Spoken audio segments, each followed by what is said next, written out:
Hello and welcome. I am Giovanni Hall Art. Today I'm just going to be working on this drawing again and listening to some YouTube, some art slash choosing beggars and going from there. Alright, let's get into it. It's going to be a chill drawing session. Alright. Where the most stuck-up people on planet Earth demand special treatment. Hi, it's about the Apple mouse and keyboard. Hi there, it's still available. Do you want them both? Yes, please, and I can collect ASAP, but I have a question. Okay. Can you lower the price at all? No, sorry, it's £60 for the two. This is actually very cheap, as a new Apple keyboard with numeric keypad is £129 and a new Apple mouse is £79. Mine are well used and have a few blemishes, scratches, but still work perfectly, so you're really getting a bargain for £60. New would be over £200. Let me know your decision, but I am not lowering the price and I'm not squabbling. It's a take it or leave it deal. Wow, I'm confused over so many aspects of that. Maybe you can find someone to help you. As I said, I'm not squabbling and not going back and forth. £60, take it or leave it. Why are you being so abrupt? Also, I'm confused why you won't negotiate on price. Don't you know that's how selling secondhand goods works?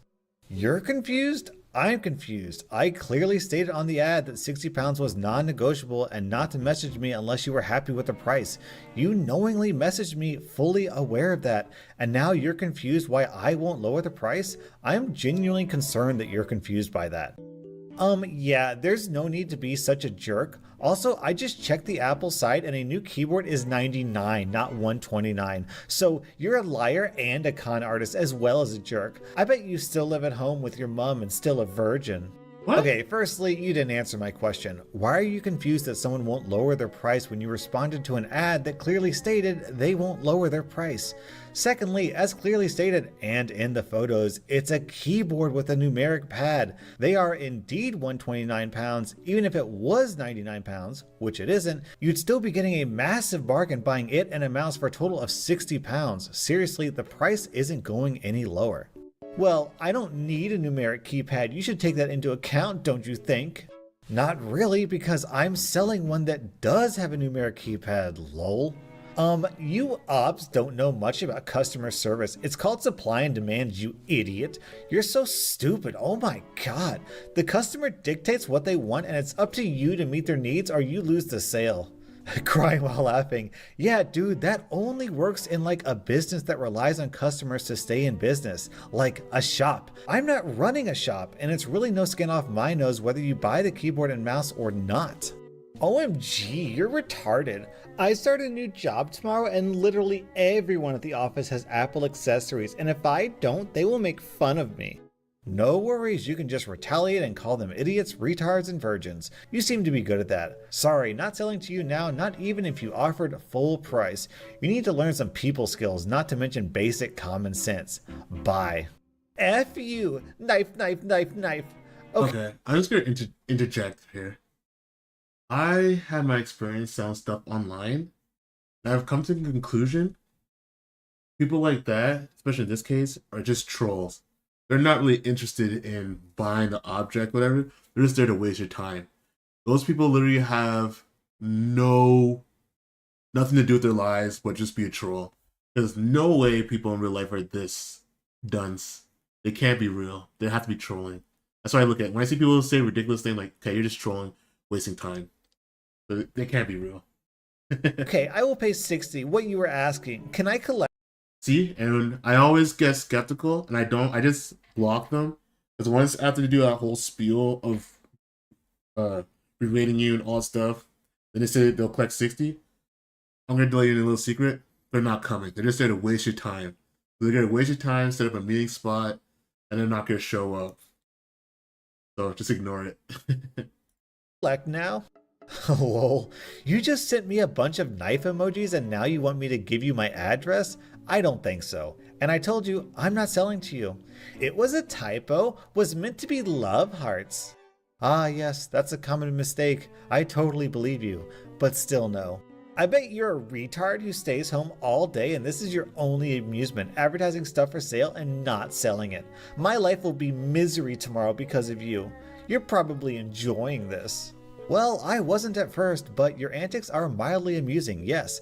My girlfriend and I are both quite enjoying seeing what you're gonna say now. Looking for the perfect place to flaunt your spray tan? Compare side by side to find the one. Next. The funniest and most enjoyable part is that if you just acted polite and reasonably, you'd have your mouse and keyboard by now and that all of this is your own doing. But I suspect that will go right over your head.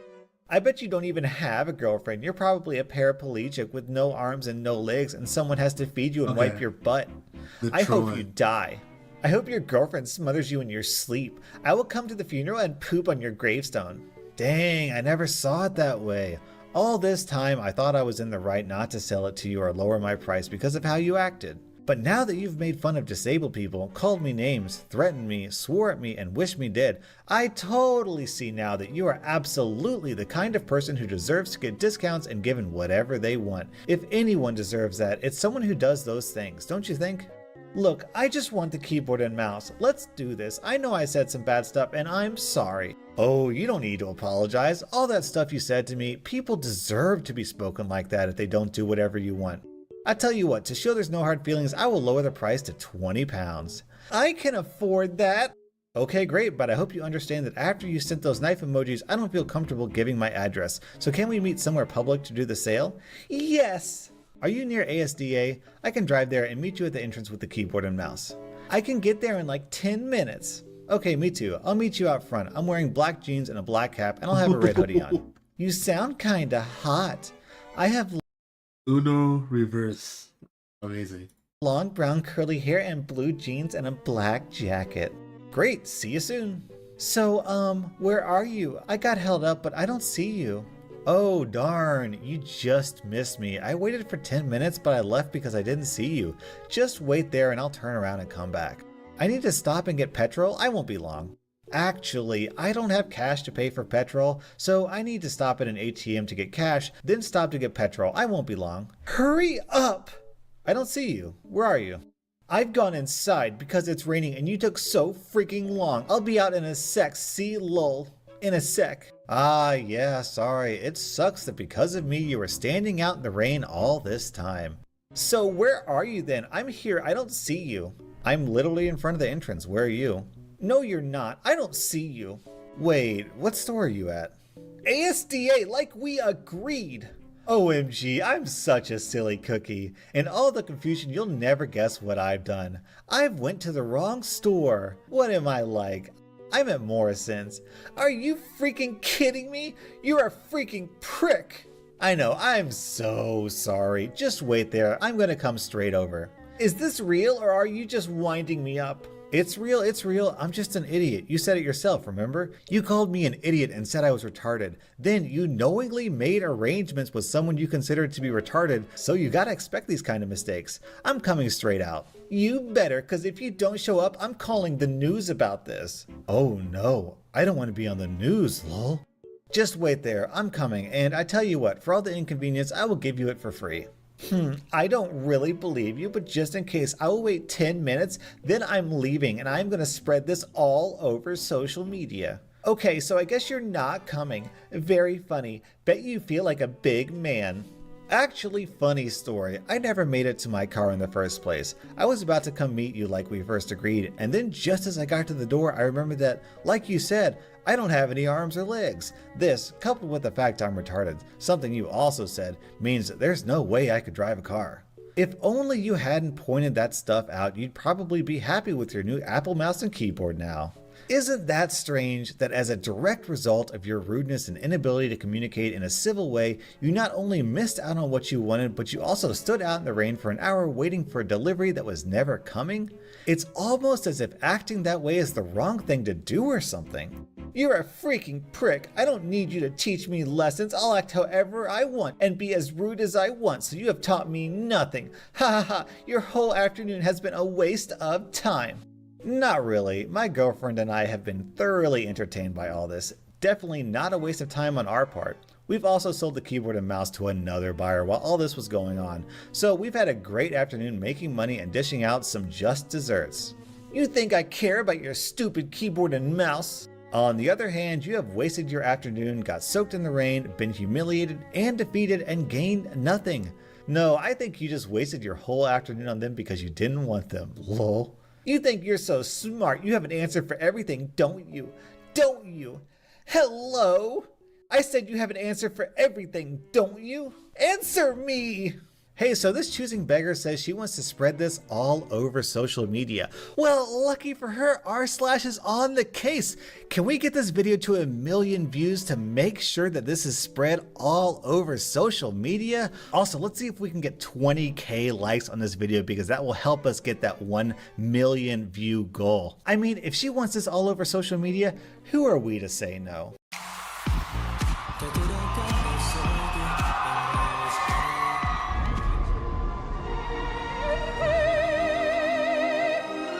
So, in my late teens, I met a girl who I swore was the one. At the time, she was the first girl I ever dated that I had an actual real relationship with. I was young and very naive. She was the first girl I ever said, "I love you" to, and I thought that meant it was a forever deal.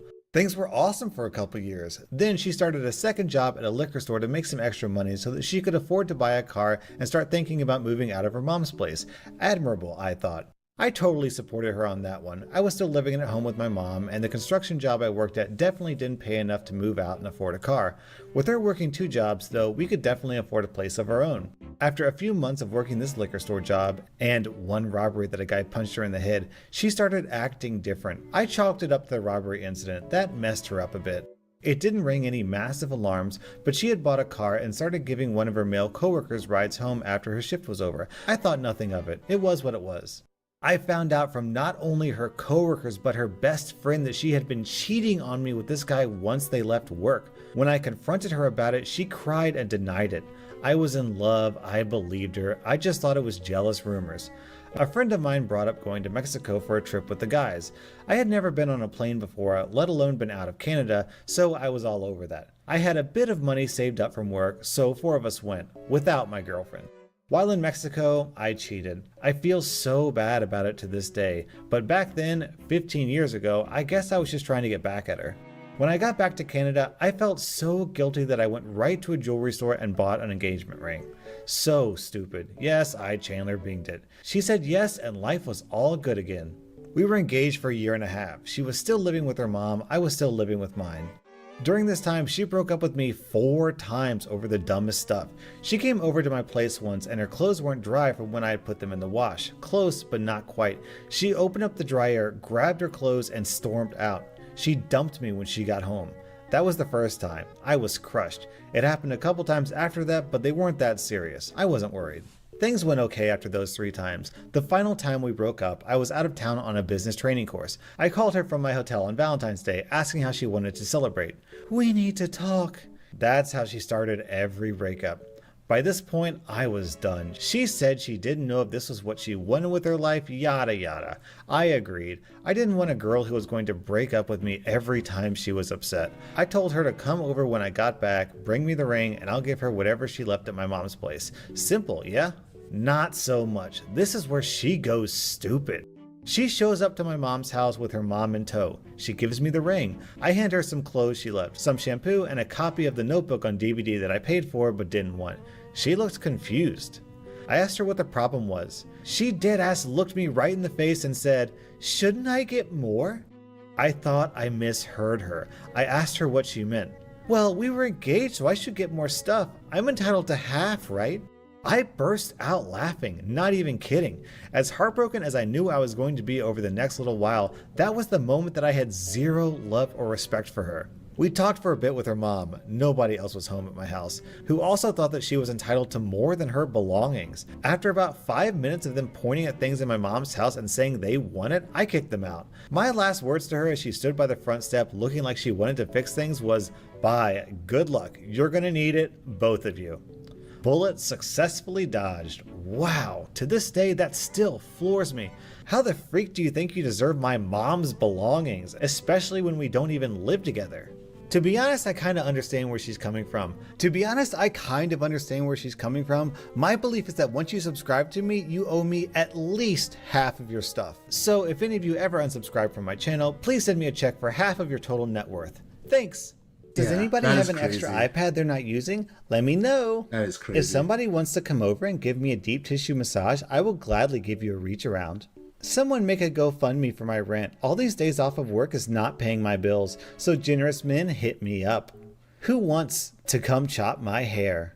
I like how this person is so lazy that they can't even be bothered to make a GoFundMe. They want someone else to make a GoFundMe for them. So if any of you out there wants to go make a successful YouTube channel and then just send me all of your subscribers, that would be ideal. So I work in IT, web dev stuff, so I know my way around a PC, and my neighbors know this. And a week ago or so, one of them comes to my door and says that they bought a laptop but wasn't starting up. I told her that I don't really know laptop hardware and only open up PCs, so I can look if something is wrong with the software, I can probably fix it. But if it's hardware, then she would need to go to the shop. I invite Choosing Beggar to enter because I want to get it over with instantly and not have to go drop the laptop off at her house. I turn it on, nothing. Not even a light. Nothing works. The charging light is on, but the laptop is dead. I told her she would have to go to a shop because this is not a software issue. She mumbles but leaves without saying thanks, which I didn't really care. Really, I just wanted my peace and quiet. Then yesterday she rings the door. I open and there she is with the laptop in hand. I just got back from the store. They said the motherboard is dead. Sorry to hear that. It's a shame. Can you get a refund? No, I wanted to ask about your laptops. Okay, what about mine? Well, can you give me one of them? I need it for my kids and they don't have anything to play on. No, I can't give you a laptop because that is my work laptop, bought and paid from the company I work at. It's not mine. Oh, come on, just tell them you lost it or someone stole it, hee hee. I would get fired if that happened. Really would. Sensitive information on laptop. Well, the other one? That's my wife's laptop. Give me that one, it's perfect for me. At this point, I was fuming, but the person is a close neighbor and friend of my mom. I can't give you my wife's laptop. She bought it. It's hers. Go return the laptop from where you bought it. They will not refund me. They say it's my fault for not checking it before buying it. Mind you, she bought it secondhand. Well, yes, it's your fault. I have to go, but good luck with that. I slammed the door while she started to talk again, but I really didn't have time to deal with her crazy today. These people, how entitled are they to think I can just give away or lie to my job? Yeah, it looks like r/choosing beggars got a cameo appearance from r/entitled parents. These parents are so entitled they can't even stay in the right subreddit. Alright guys, that was r/choosing beggars, and as a reminder, that one beggar wanted her story to be spread far and wide across social media, so we're gonna oblige her. Go down and hit that like button. Let's see if we can get that choosing beggar 20,000 likes. It'll put us well on our way towards getting 1 million views and helping that choosing beggar get her wish. You didn't start a business just to keep the lights on. You're here to sell more today than yesterday. You're here to win. Lucky for you, Shopify built the best converting checkout on the planet. Like the just one tapping, ridiculously fast acting, sky high sales stacking, champion of checkouts. That's the good stuff right there. So if your business is in it to win it, win with Shopify.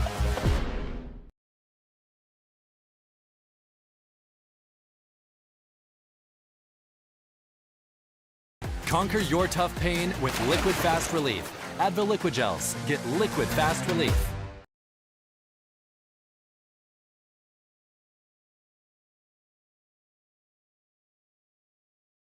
Welcome to r/facepalm, which has posts that are so incredibly dumb that they are guaranteed to make you lose faith in humanity. Shut the frick up, I'm trying to sleep.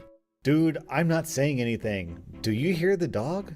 Yeah, I thought you were barking. Why the freak would I be barking, moron? I'm guessing from your spelling realize that you're not native to America and quite possibly English is a second language to you. In any case, I hope you're not annoyed by this, just trying to help. I'm British. To be honest, I sympathize with this guy. Last video I made the mistake of mispronouncing Asda. Okay guys, seriously, you've made your point. I didn't realize Brexit was a person. I thought it was like a war that they thought would start. Theresa May will fight Brexit. Oh my God, Lucy, please tell me you're joking. No, I didn't realize he was a person. Lucy, tell me you're joking. I'm dead. I don't do politics. I understand so much more now. Everyone hates Brexit. Lucy, I hate to break it to you, but Brexit is not a person. Who is he then? What? A robot? No, Lucy. Brexit is the term used when talking about Britain leaving the European Union. Britain plus exit equals Brexit. No effing way. Yes way. You should see my face right now. Mind baffled. So why do I see all the time everyone hates Brexit as if he's a person? You honestly kill me. I'm dead. Where do people learn this stuff? How did you not learn about this stuff? Tonight's homework, watch the news. I don't watch the news. It confuses me. Oh, Lucy. So, British people, did I pronounce Brexit correctly here? Or is every single comment going to be telling me how stupid I am? Hey, hon, how much is your premium snap? £20 a month. Reported to the IRS. Hashtag thought audit. Huh? I'm British, you stupid dolt.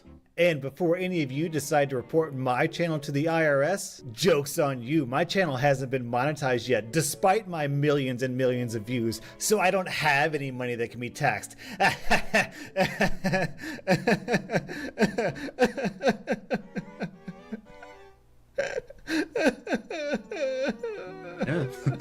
She didn't deserve this. Mr. Chang, stop killing sheep for wool. Hashtag never 21. Sheep suffer for wool. Yeah, I don't think people kill sheep for wool. That would be like going to get a haircut and the barber decapitates you. There is always that one girl that you will never be able to forget. There is this one girl in my class, the most beautiful human being. I swear to God, she is like an angel. Ask her out. Can't. Why? I'm the teacher. Also, I like how this teacher's profile pic is like some sort of a Hagao picture or something. I don't know if this guy should really be teaching children. Jeez, people, maybe she doesn't have internet. Give her a break. She submitted this. Huh? The person who submitted this would have needed access to internet in order to submit it. No, they submitted it on Facebook. Shout out to all my viewers out there who don't have internet access. If you're watching my video right now without internet, don't worry, you can still subscribe. Just mail in a letter to YouTube headquarters asking to become a subscriber and they will hook you up. Only. That client review was brutal. We're gonna be underwater for weeks. 5 followers to 4,000. 3,095 followers. Wait, never mind. I'm freaking stupid. Guys, that reminds me, I am only 20 subscribers away from hitting the big 1 million, so be sure to hit that subscribe button and push me over the top. Must read, this woman got stuck in her bathtub for 30 minutes after bathing in coconut oil. There's no traction, no grip, just me and my fat body slipping around covered in oil. To be honest, I think I might have already seen this video somewhere on Pornhub. Yes, I'll be interviewed about the insane murderer who's running around my neighborhood, but only if you blur my face.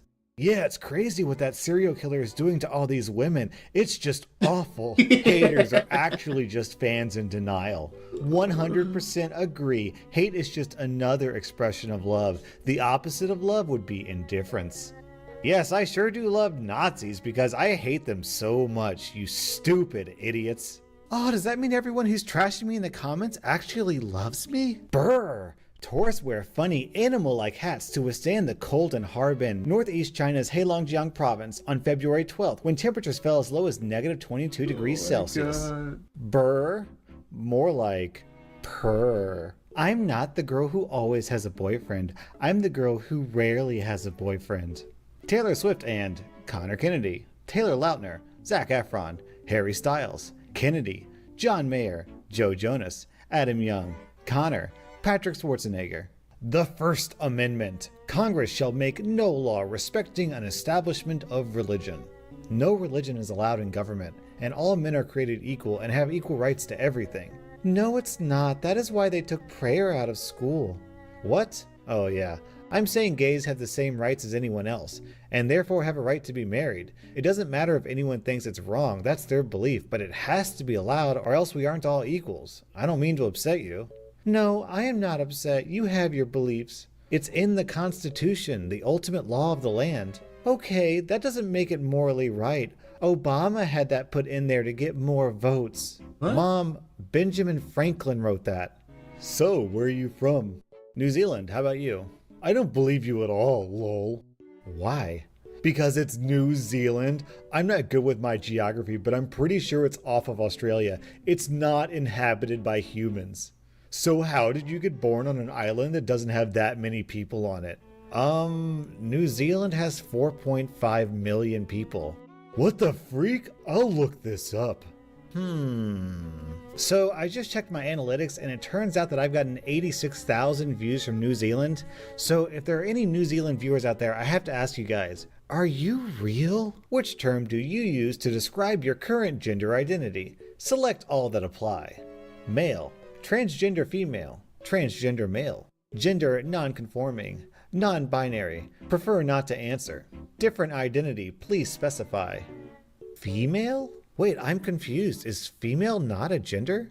Are women not real? If there are any women watching this video, are you real?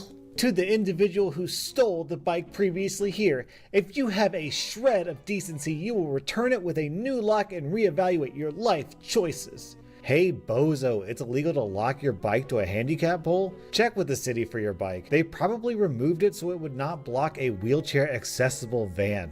I can already imagine the follow-up note. My son needs that bike for his school. How is he supposed to go to school and get good grades if you do not give him his bike back? Teacher defends sexual relationship with a student by arguing his grades improved. Oh geez, speaking of entitled parents, we have to be careful that they don't find out about this. I demand you spread your legs and have sex with my son. He needs the best grades and you will help him in whatever way you can. Lechuga. In Spanish, when you want to encourage someone not to give up, you tell that person lechuga, which is the short pronunciation of never give up in Spanish. This is truly meaningful and gorgeous. This is truly meaningful and gorgeous.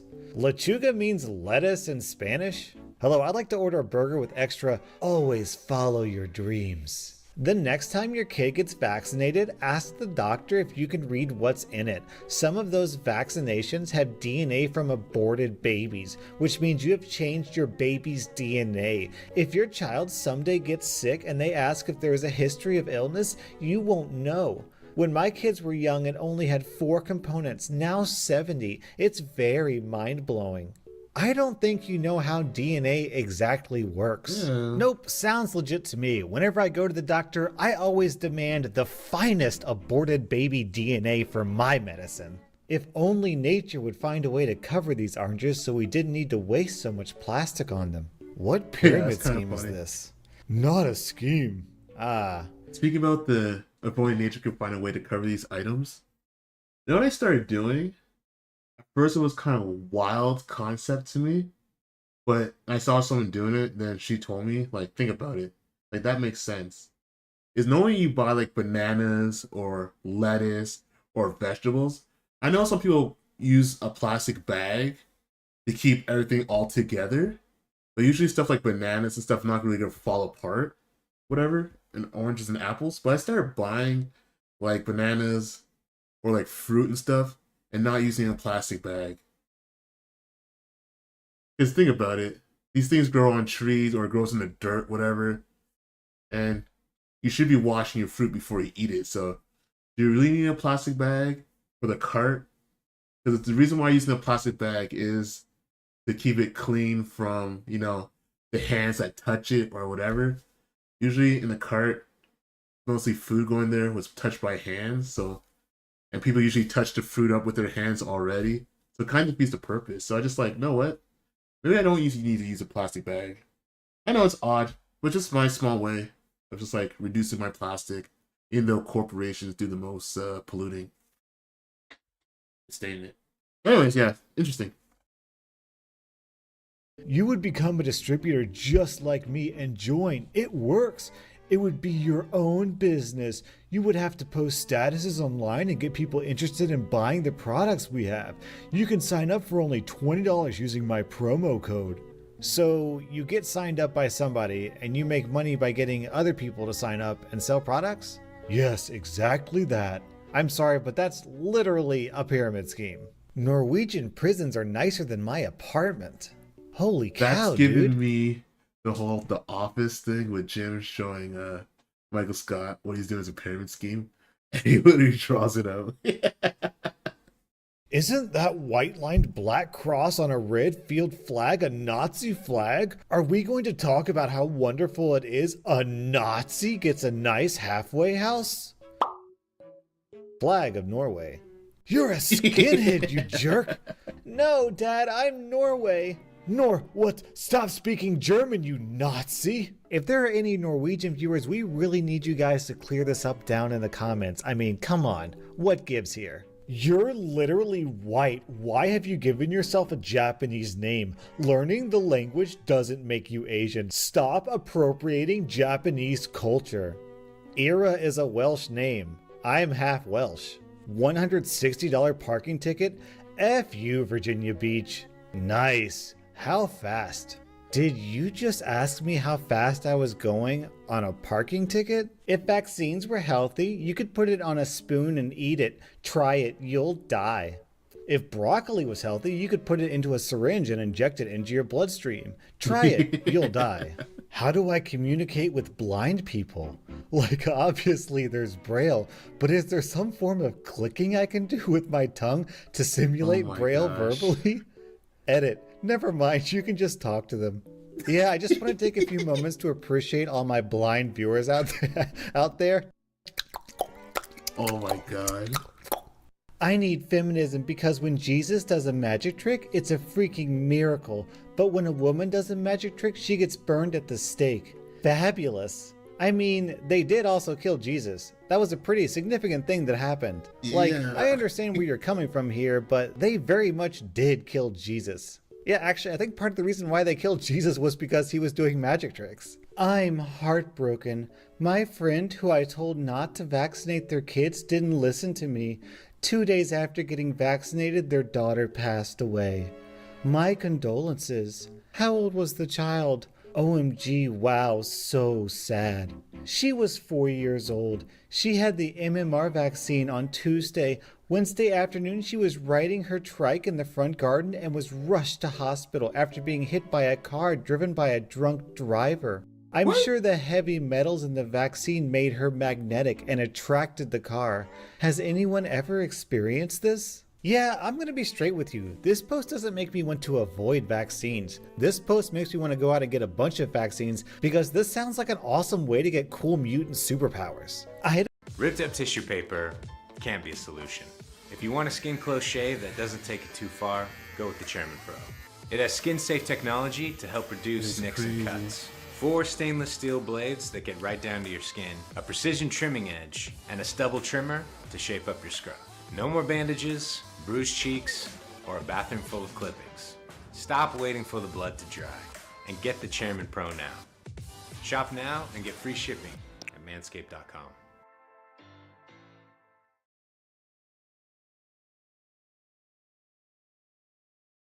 I don't believe that one single vacone is bad. I believe 128 vaccincy by age 12 is bad.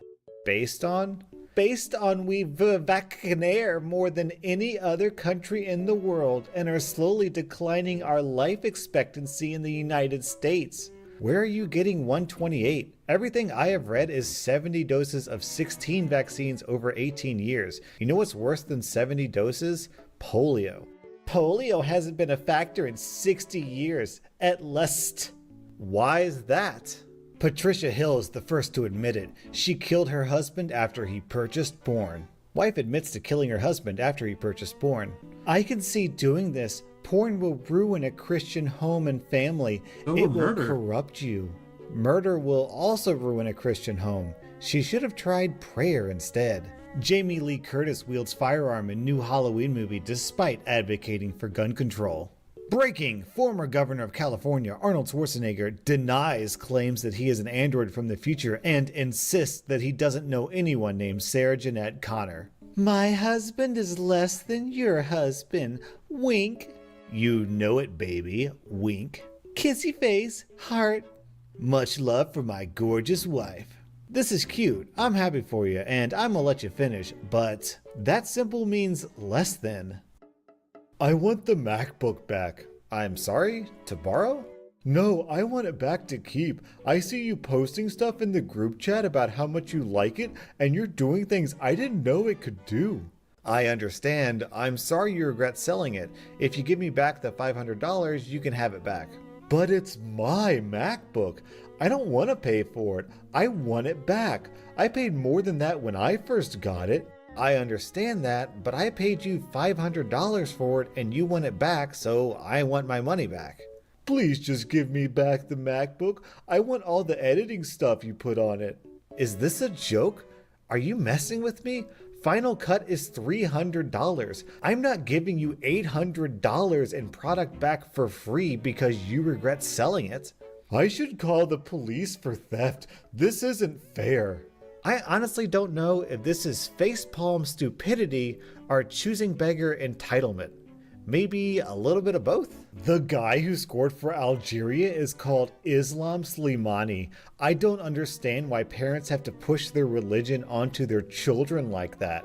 Yeah, you're absolutely right, Christian. Why did you capitalize my name like that? Oh my god, you'd struggle to pour water out of a boot with the instructions on the heel. That was r/facepalm. And to all you Brits out there, listen, great. everything I know about English. That is a great line. I love that. You'll struggle to pour water out of a boot with the instructions on the heel. I never heard that. That's hilarious. I learned from Harry Potter. There's no Asdas in Harry Potter, so as far as I'm concerned, Asdas don't exist. So whenever someone mentions Theresa May, I tend to picture Voldemort with a wig flying around on a broomstick. Let me know down in the comments if that's accurate.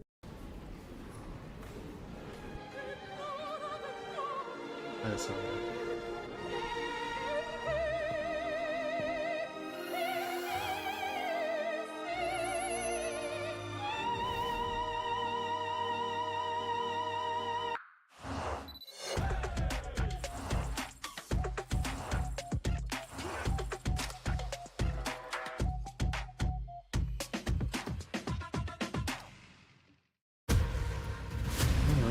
The nature of our enemy is unclear now.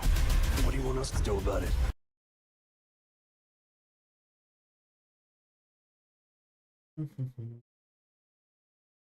That is crazy. Welcome to r/choosing beggars, where people actually complain that child slavery is illegal. Before today's video, I want to send a very clear message. We built a community of almost 500,000 subscribers in just 1 month. The community we create today will set the tone as we continue to grow to 1 million subs and beyond. So I just want to say that I want to build a positive community. I absolutely condemn harassment, threats, raids, and hacking in all their forms towards anyone. Anyone who participates in this despicable, toxic behavior is not welcome on my channel. Let's build a positive community where we can make jokes, read goofy stories, and laugh together. Hi there, I was wondering what the turnaround time for a custom desk is. I need the height to be 700 millimeters, width enough to fit triple 24-inch monitors side by side. I'd like a keyboard-sized area at the front slanted forward for ease of typing gaming. Hiya, I have a template for that exact design. Around 2 weeks before we can start it currently. Oh, can you do it sooner by any chance? I was referred to by Blink. I am sorry, 2 weeks from now is the best I can do at the moment. We're quite busy as Blink stopped importing and rely on us now. Thank you. I'll inform Blink that you weren't helpful at all and they'll pull the contract. How long now? Still 2 weeks. I will seriously notify Mark and I will advise him to not use you anymore if you can't do better than 2 weeks. Huh? Dose weeks. I'm not joking. Huh? Hold a second, I'm on the phone with Mark.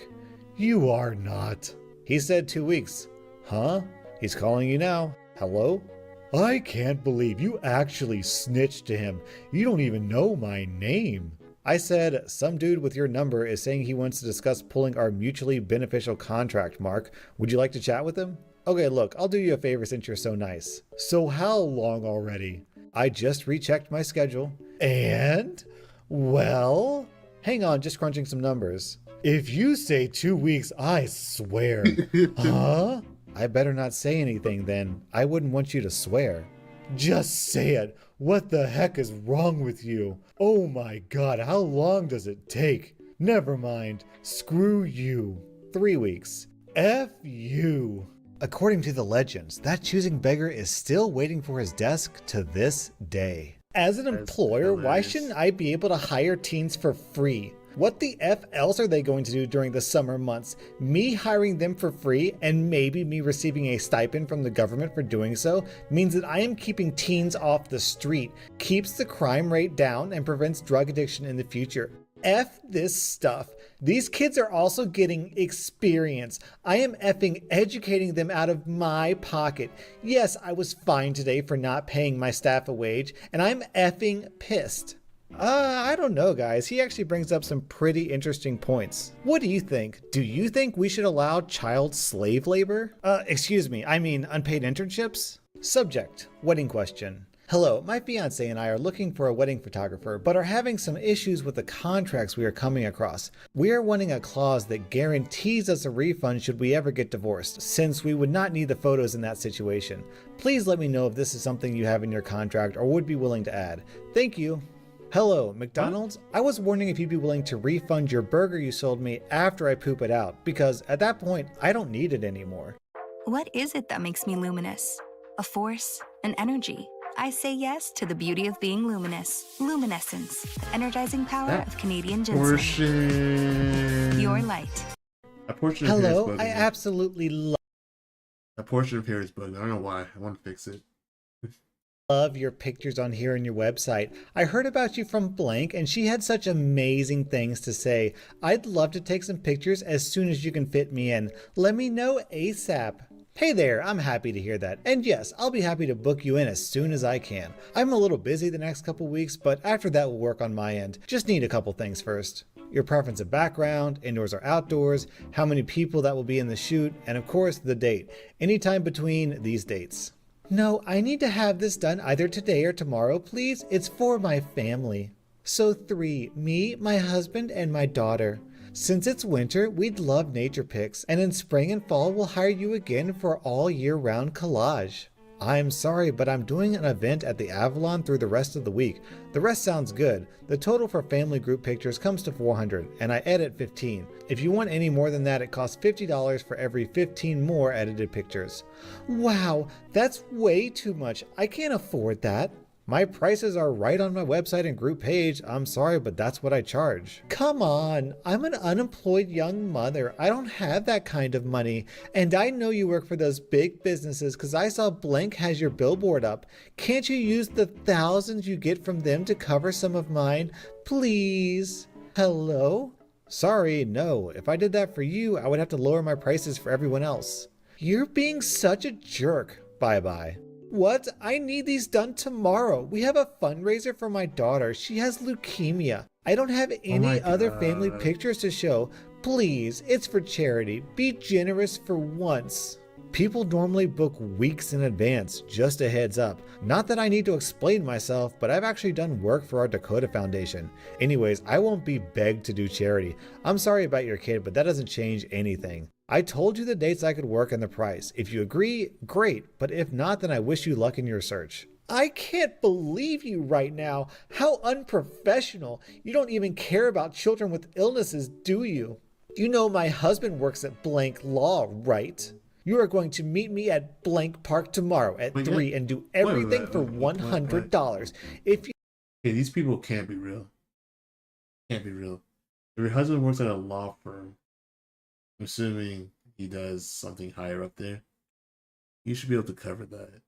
you don't, I'm going to spread the word around town about how you treat your clients and what a horrible photographer you are. Everyone knows everyone here, hun.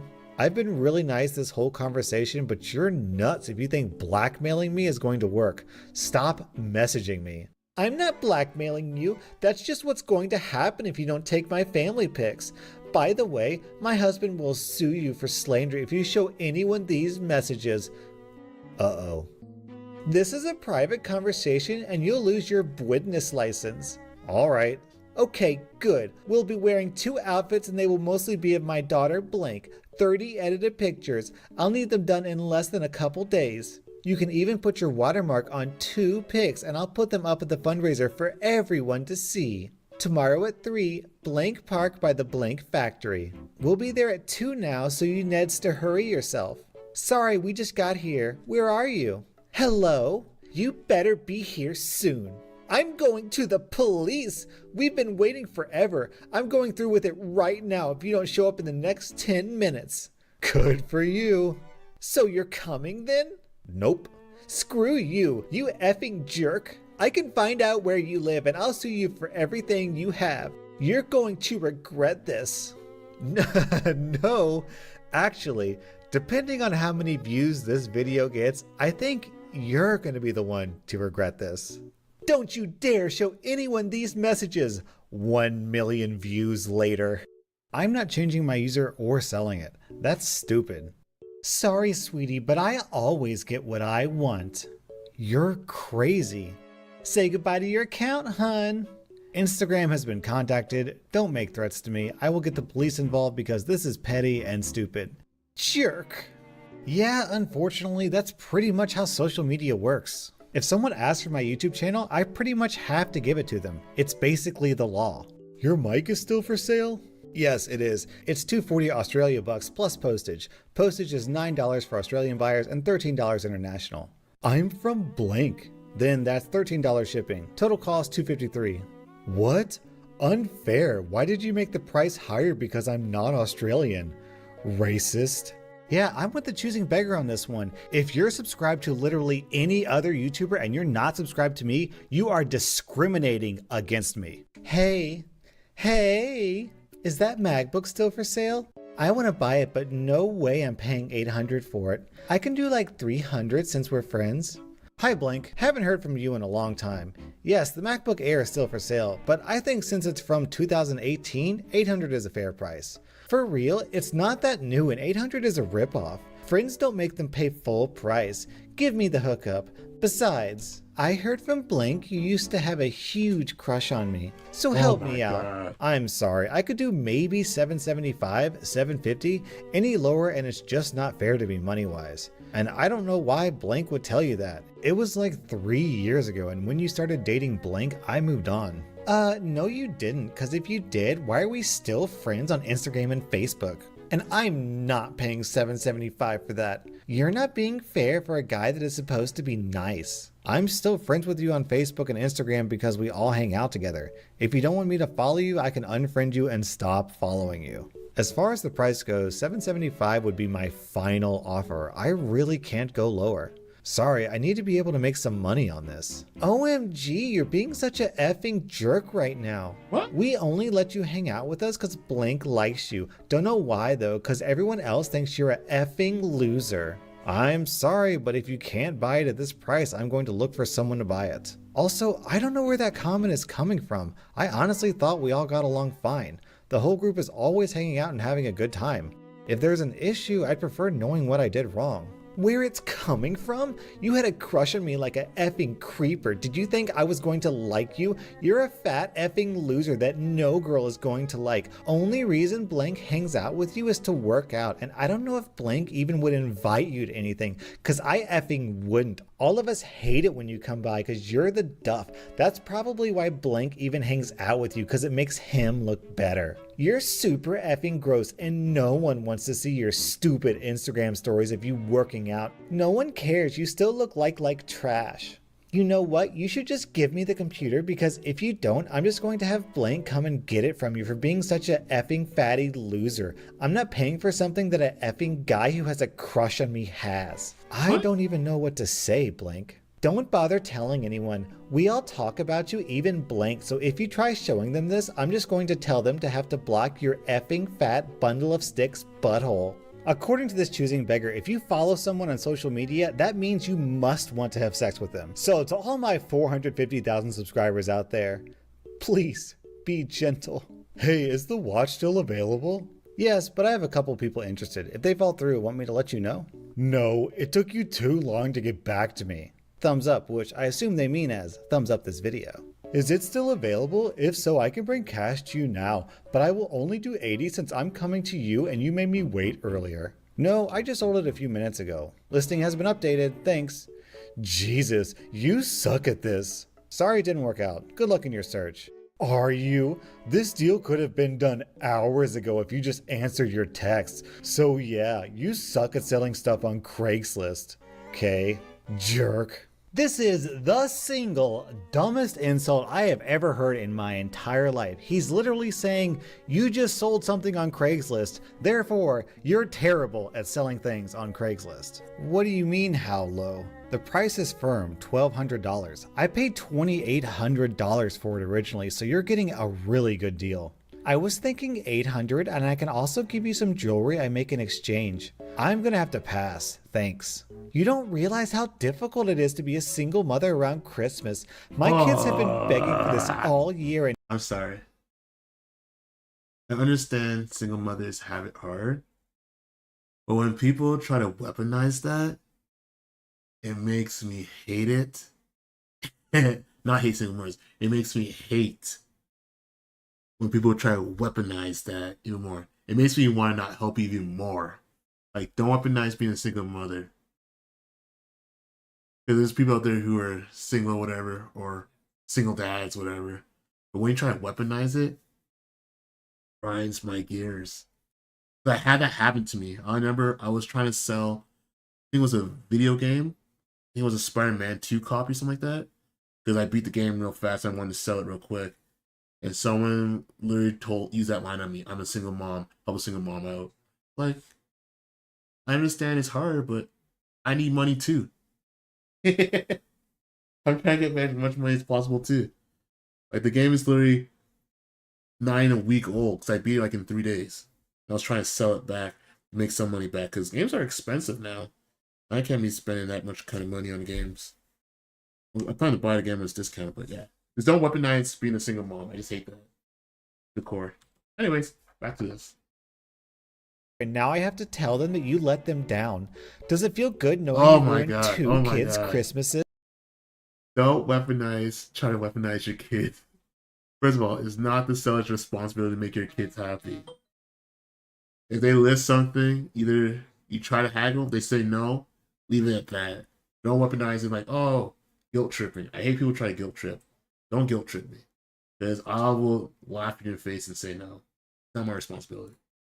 I know it's a crazy concept, but I don't give a flip about your kids' Christmas. Dear Santa, all I want for Christmas is to watch people shut down choosing beggars. Hey, can I help you? Yes, you are still making logos? I heard that you're really good. Yes, I do. What kind of logo are you looking for, and what is your budget? I am looking for a logo for a new brand me and my friends are working on. It is a perfume brand. Sure, I can do that. I got some examples for some previous people. Do you want to see them? Sure. Insert example photos here. I like them. That's nice to hear. What's your budget? Well, we don't have money at the moment. I know I keep interrupting, but as a person who does online commissions and sometimes they're hearing their logo design and stuff, I encounter this so much. People reaching out to you. I understand you. I thank you for expressing your interest in my artwork and all that stuff. I appreciate that. But I always try to say, what's your budget right away? So I know if they're serious or not. But usually if they say they don't have a budget or something, or I try to work within people's budget, no matter what they have. But at a certain point, as an artist or as a person or working online, whatever, I need to be able to make money too. So at this time, in my point in career, I can't work for free. When I say that, some people take it with grace. Some people get really mad. It's like, oh, I'll give you exposure and all that stuff. Like, no, because the time I'm working for you is taken away from other opportunities to work with someone else who'll be paying me or work on my own stuff. I can't be wasting my time on your product for free when I have other stuff I could be doing or someone else could be paying me. That's how I look at it. It's like, I want to help everybody, but you can't. That's sad to hear. Let me know if you got a budget. I think I can pay you in a different way. What do you mean? Exposure. Well, you know.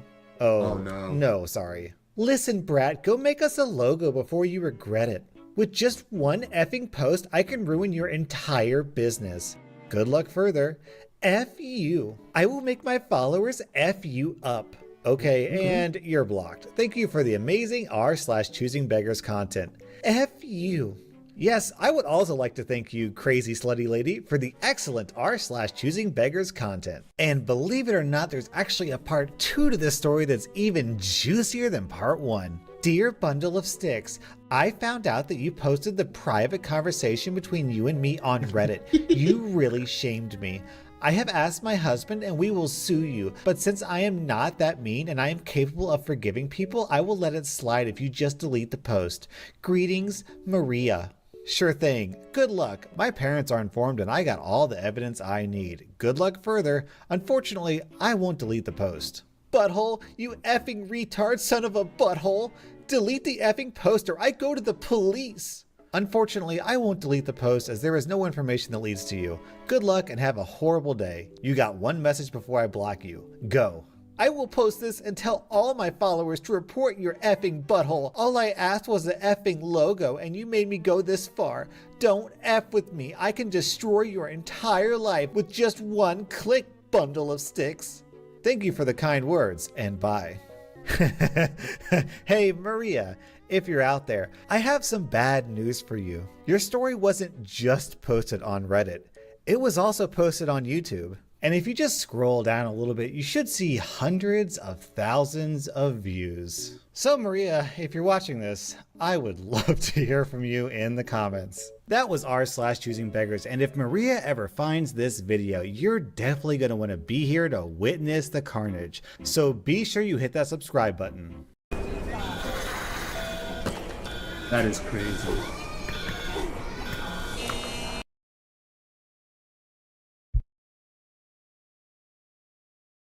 Right now, I'm almost done the hair. I know I'm taking a real long time. Last night, I I'm just had a taking my little time trouble with it. falling asleep. I think Yeah. what I needed was a good bedtime story.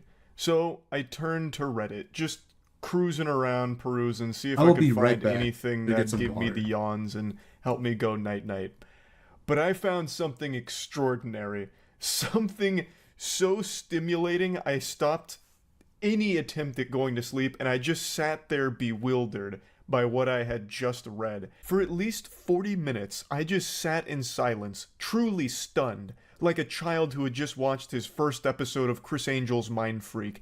My brain was blown out my ass. I couldn't imagine a world where this was real, but all of the evidence pointed to it being a genuinely true story. I did eventually hit the hay, and now, a full 9 hours later, I'm still thinking about this, so I figured, why not share it with all of you? Perhaps this will have a profound effect on your life, or maybe it'll do something to help motivate you to not be like the guy in this story.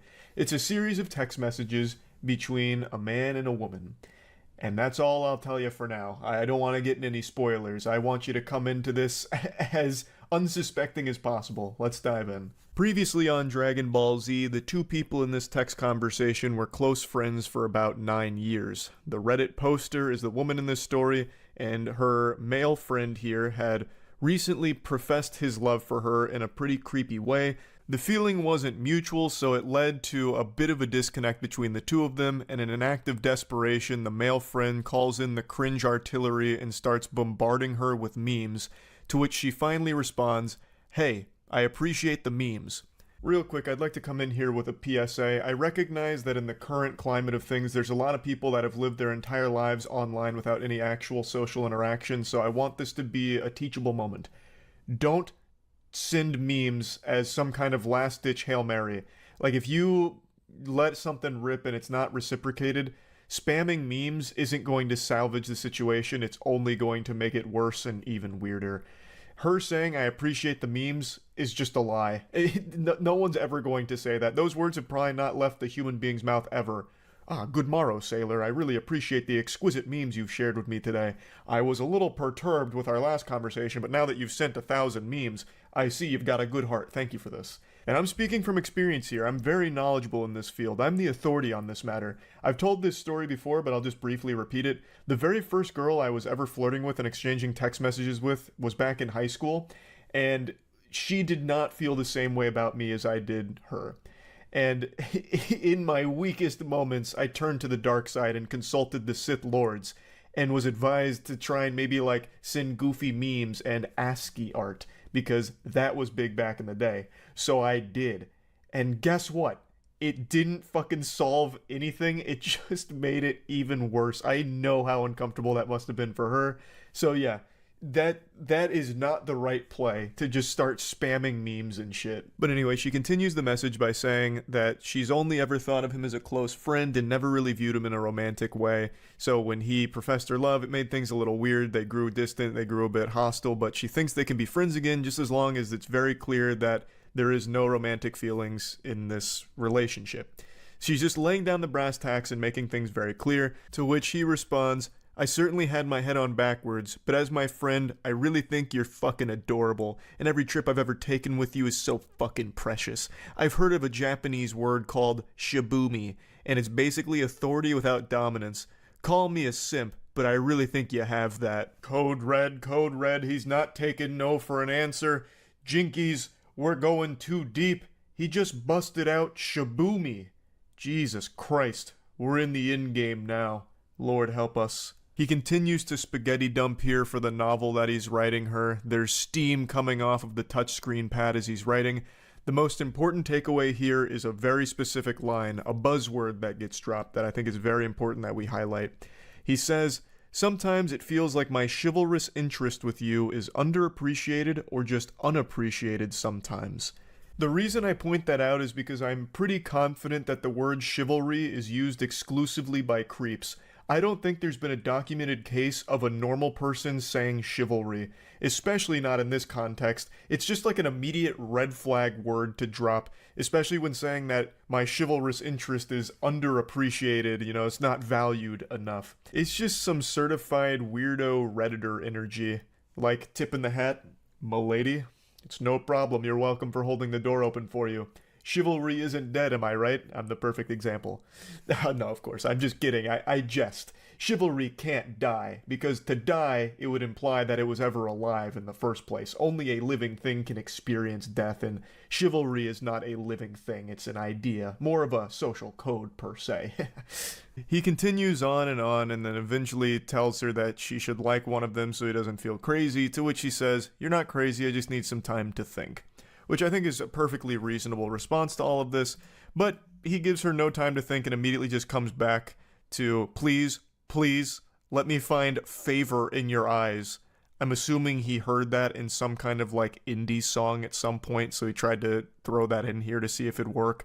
So he's going full-blown Robert Frost now, even then drops a picture saying, daydream with me, and it's like the sun rising.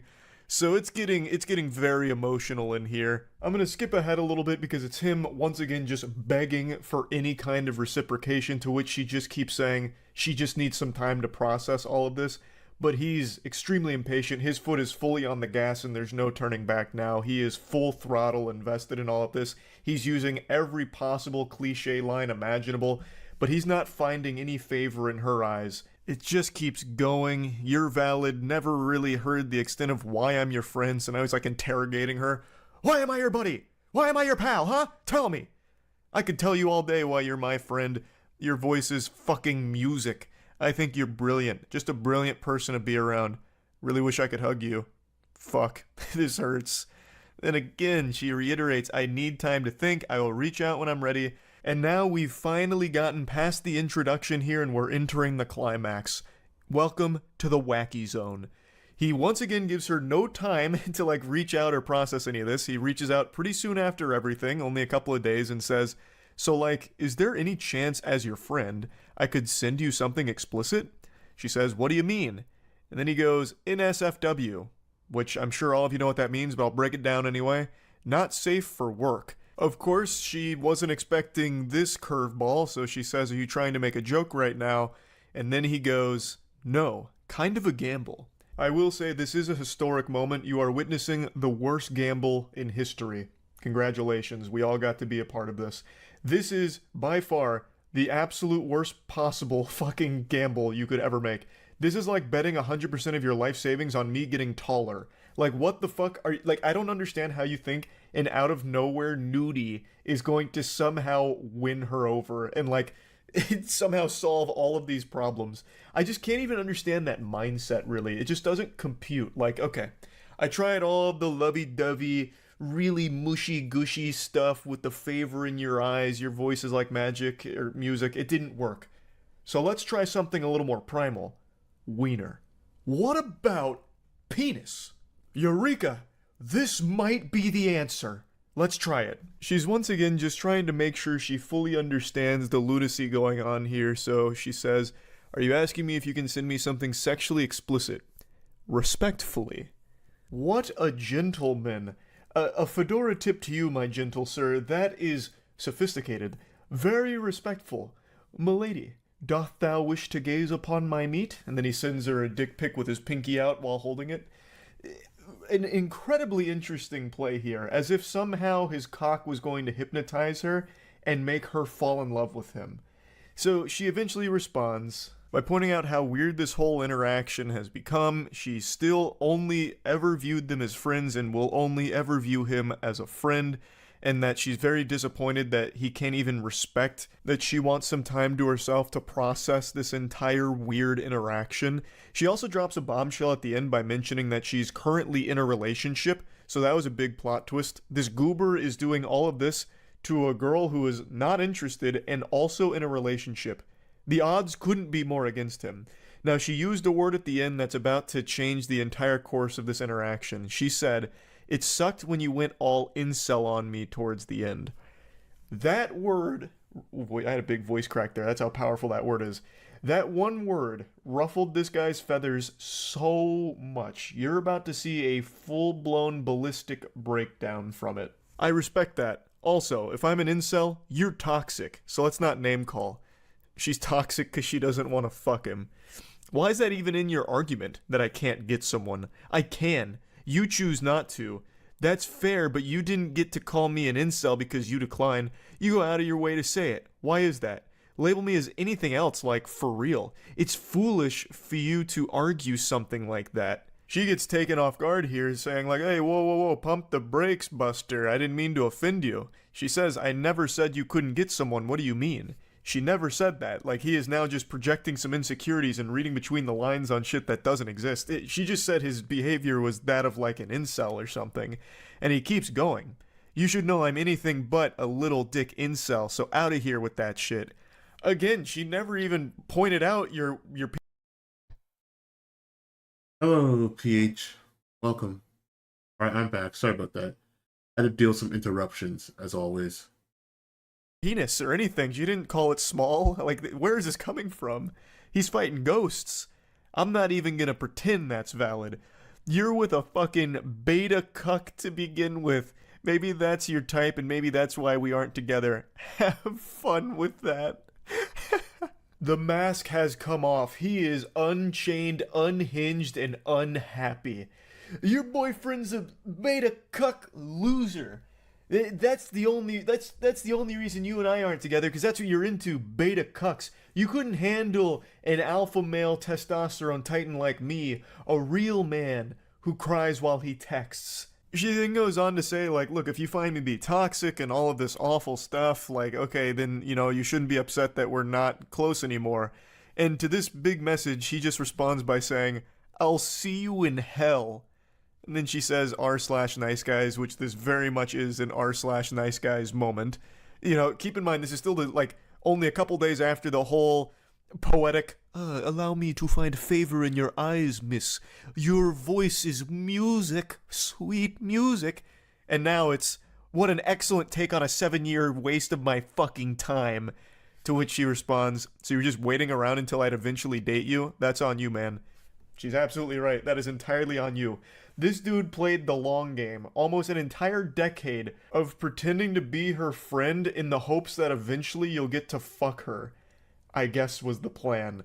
That is a long commitment to a deep cover operation to stay in disguise, faking friendship, hoping that eventually you'll be able to have sex with her. And then he says, "How was I supposed to know you're only interested in half men?" I've never even seen that term used before. This guy's pulling all kinds of Insano-style phrases out of his ass now. "I spent 7 years just waiting for you to notice the difference, but I guess I bet on the wrong fucking horse." This goober spent 7 years pretending to be her friend, hoping that somehow she'd fall in love with him? This is craziness. This is a longer time spent undercover than Rob Lucci and the gang during the Water 7 arc of One Piece. Like, this is outrageous how long he committed to this ridiculous, diabolical plan. And now he's just full anime villain mode. I'm over you. That's why I asked if you needed a visual definition of the word endowed, because I bet you're never going to get that with the life you choose to live without me. Motherfucker, I grew this dick for you, you ungrateful clod. We have to pause here for a moment. I have 12 emails, 30 messages, and a proposal due by 10. How am I already underwater? I'm in the same boat. I'm in an actual boat. I thought Grammarly just fixed grammar. They make boats now? It's more of a metaphorical boat. Because I've been using Grammarly's AI for years to keep me high and dry. Try it. Grammarly can look through your writing to make it easier to understand. See? Shorter. Whoa. Clearer. Cool. And better. Now people will get what you're trying to say and you won't be flooded with confused emails. Can you do mine? No problem. Your writing's good, but your word choices could be better. Wow. Now your writing is as confident as you are. If that's even possible. New email. Oh, well, what about our proposal? Let me take a look. Woof. You'll be in deep water if you show this to the CEO. Grammarly can point out what's missing. Right there. The CEO will want to see a deadline. And here you should connect the projections back to company strategy. Yeah, how could I do that? Mia, can you do a deep dive? On it. 10% higher revenue by next year. I'm sending it in.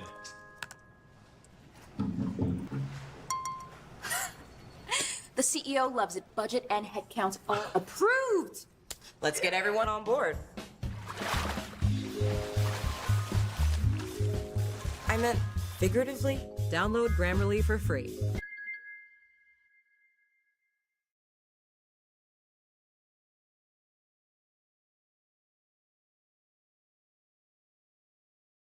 Wow. I grew this dick for you, you ungrateful clod. That is one of the most powerful sentences I've ever had the pleasure of reading. What does that even mean? That's not even possible. How could you have grown your penis for her? Was there no dick there to begin with, and then you just started, like planting the seeds and then taking care of it like summertime gardening? Like, what does that mean, you grew it for her? Is it a laboratory experiment like the Cybermen? Like, I don't understand. It's just such a bafflingly amazing sentence. She's also stunned, saying, I refuse to believe that these messages aren't satire. And then that sets him off even further. This entire relationship is satire. A joke. Your interest in men is a joke. The wambulance is coming in hot. He's Squidward, you're Squidward, I'm Squidward, we're all Squidward. This whole relationship satire, it's all a joke, you're a joke. Fuck you. My interest in you is a joke. This is the first time I wanted to show someone my dick because I hate them. Fucking brilliant. r/nice guys, these nuts. She waits a while and then says, I think enough time has passed and I just genuinely want to know if you've had any remorse for the shit you said to me or if you truly believe it was all valid. And then he responds 7 hours later saying, let's find out if you're still seeing the Hat Man first. I don't know what that means, but then he comes back 2 hours later and said, I'm over you. You're wasting your time.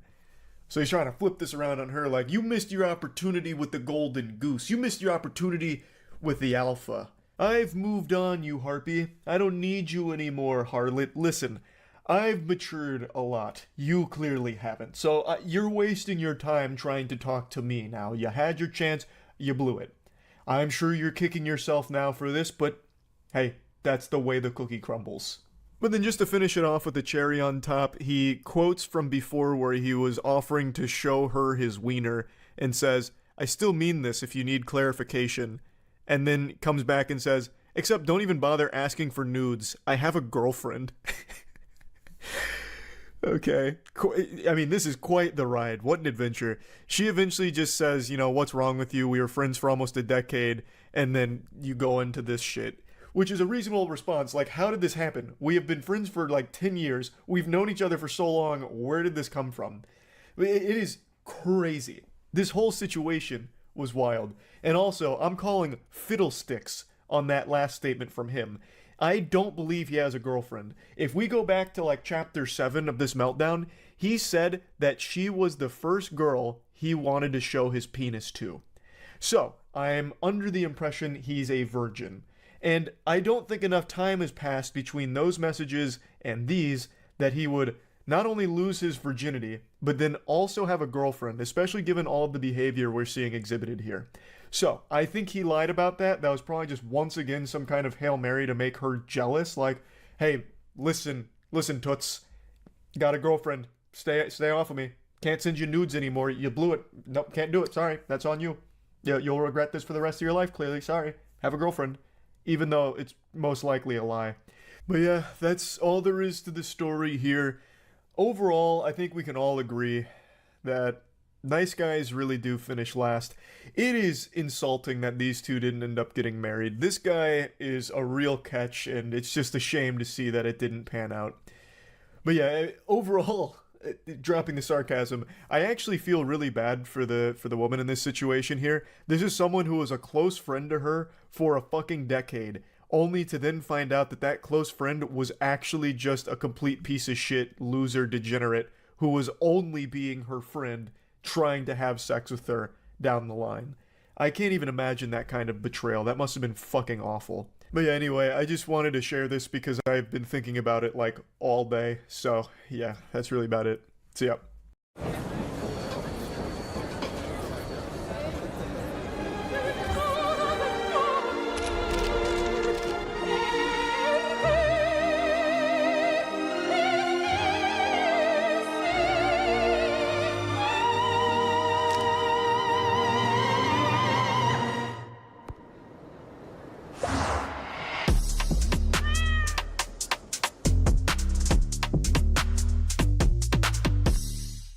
Do you know how much I love you? This much.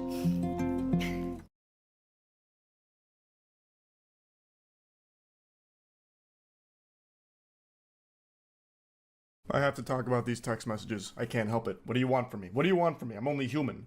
These are extraordinary in like the creepiest way imaginable. I usually don't like to do the same type of content back to back, and yesterday I covered some text messages as well, but I can't resist the urge. It calls out to me, the void beckons, and I have to speak on these. So, the context. A lady had an old co-worker whom had been fundamentally stalking her for quite some time. Her and her husband had dealt with this individual for a while, and decided to share some of the unhinged messages that they had been sent by him. There was a lot more that happened besides these text messages, but that's what was shared and what I want to go over. Buckle your seatbelt here, because this is about to be a pretty intense ride. This is a good read from cover to cover, if you like lunacy. Hey, I hope your weekend has started nicely. I apologize it took me a few days to feel like I could say this. No need to apologize, goober. I get it. Had to muster up the courage here. Hype yourself up in the mirror so that you could really let the demon out. You need to break up with blank, and then agree to be my girlfriend, with intentions to be my wife. And let me explain why. So he's basically acting like a car salesman here, trying to drive the hard bargain. It's like an episode of Shark Tank. I'm seeking a wife for 10% equity in my cock. I have no doubt he also had a PowerPoint presentation prepared for this, but unfortunately maybe it didn't attach, so it didn't send. I can provide more for you than he can. The independent woman facade you engage in wouldn't be necessary with me.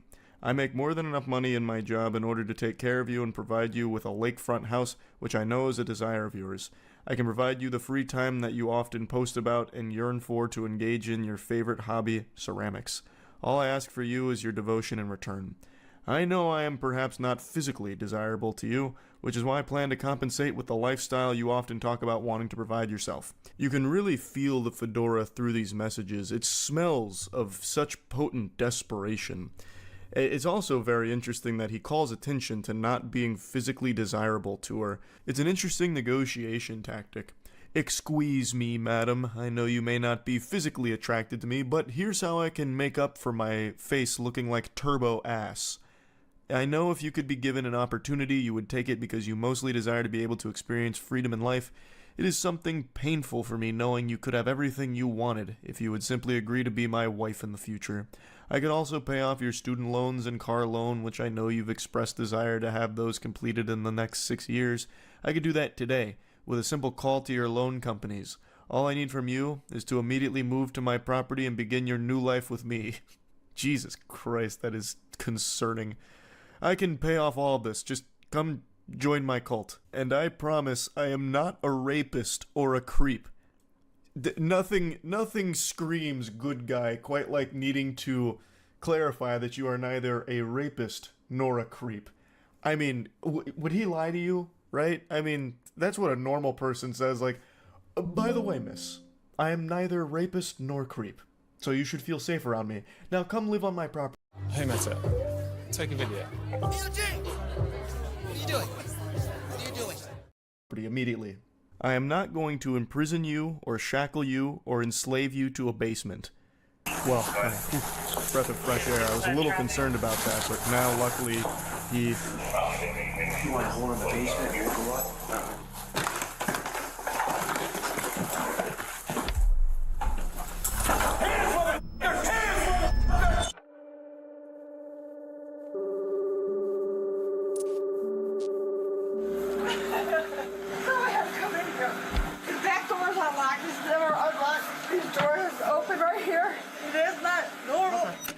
This is Sarah Evans. She's just found the body of her good friend, Benny King, covered in blood inside his own home. There's either that or there's blood all over the wall. I'm gonna guess the latter. The killer, however, was nowhere to be seen, and every witness they had blamed somebody different. All I know, he was a skinny guy, about 6 foot, 6'5", black. With the young guy, he said with the young white guy. Did you talk to that down there? She's been taking all his money. Weeks later, another murder happened across town in exactly the same fashion. They now had a serial killer on their hands, and they had to do everything they could to figure out who it was and where they were hiding out before they killed again. Was me.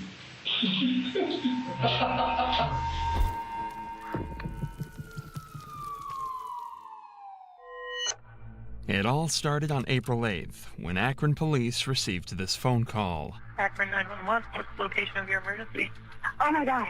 What's the problem? What's the problem,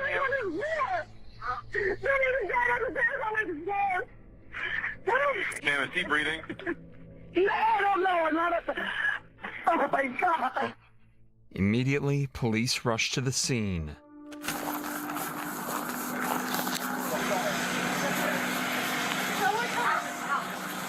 Hmm? No, I have to come in here. Okay. You wanna go hang out over there for us so you can have room to work here? The ground floor had been ransacked, but it was the scene upstairs that had terrified Sarah. Upstairs lay her good friend, 69-year-old Benny King, and cops would find that he'd been stabbed 33 times. Oh. Where's his injuries at? I don't know. I have not touched him.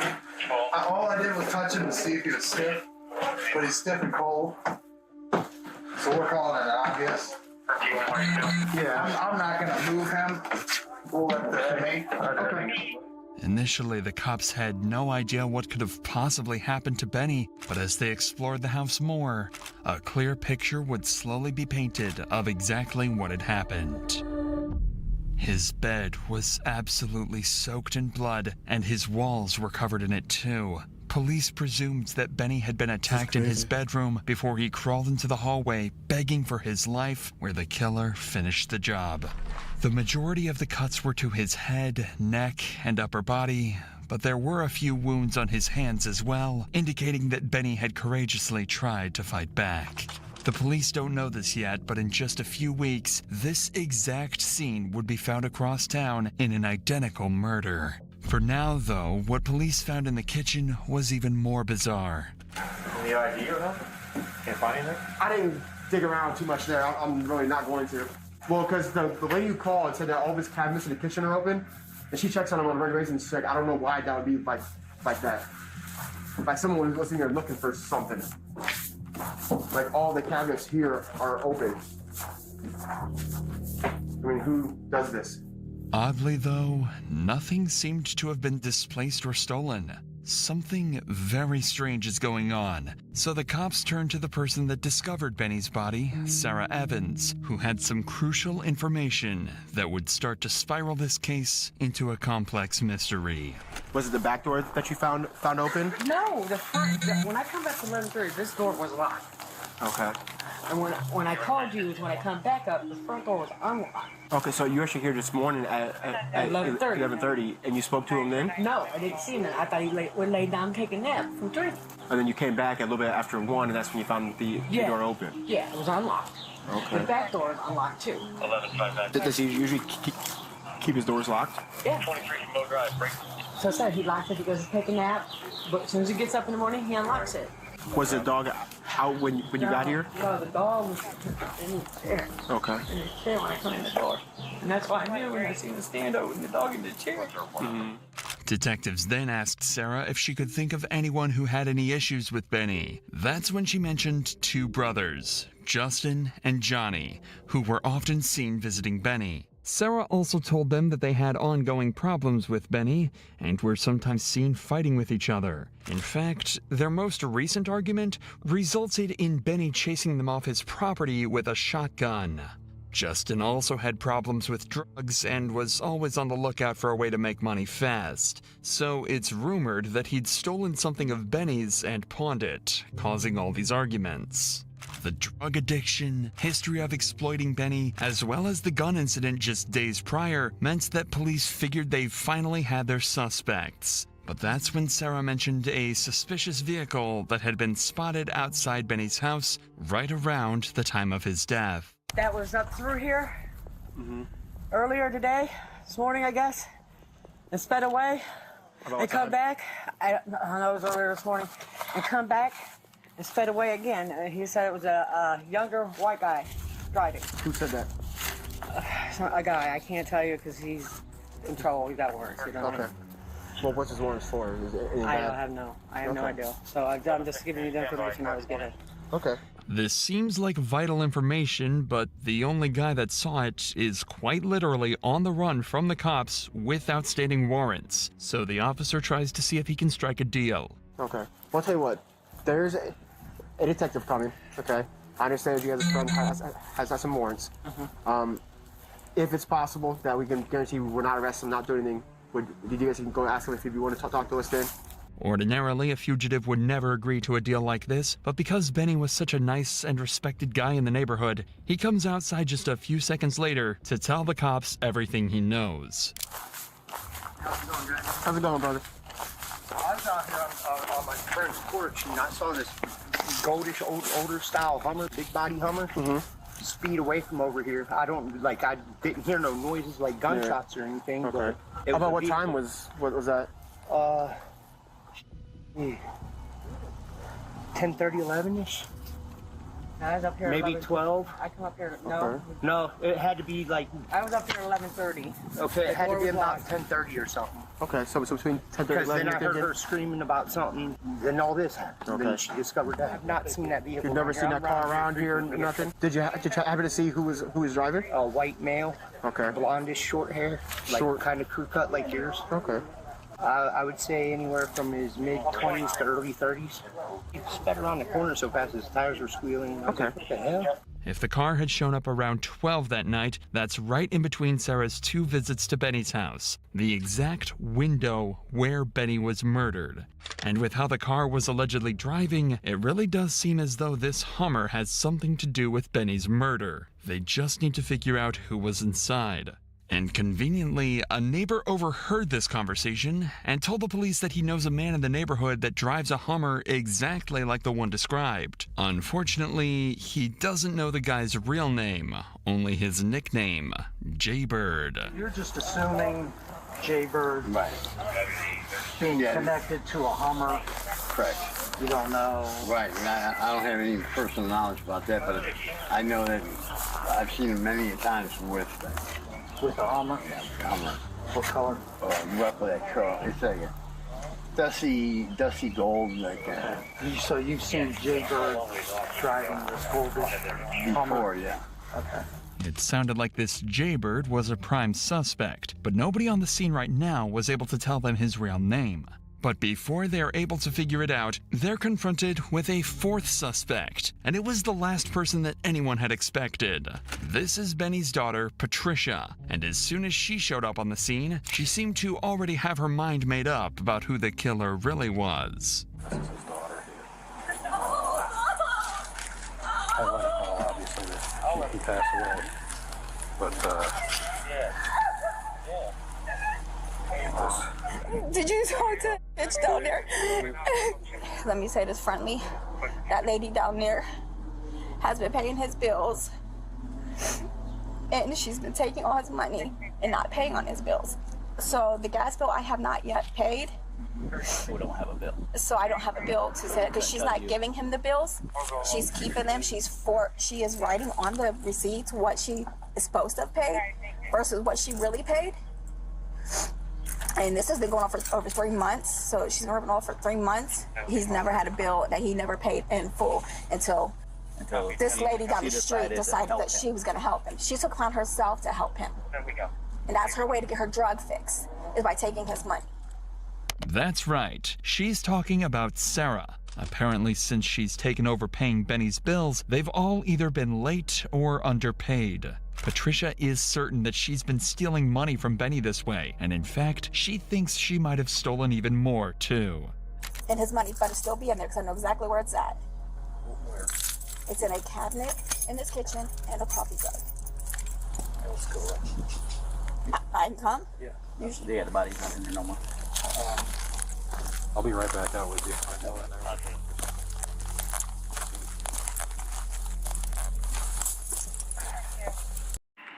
Hey, you got any picks tonight? I'm really liking the odds on points bet. Oh, yeah? What do you got? Taking the Raptors to cover the spread. Really?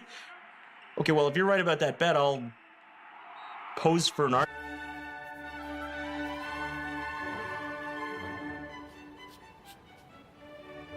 You look wonderful. Thanks. Oh. Think you know sports? Play on PointsBet. Is it cold in here?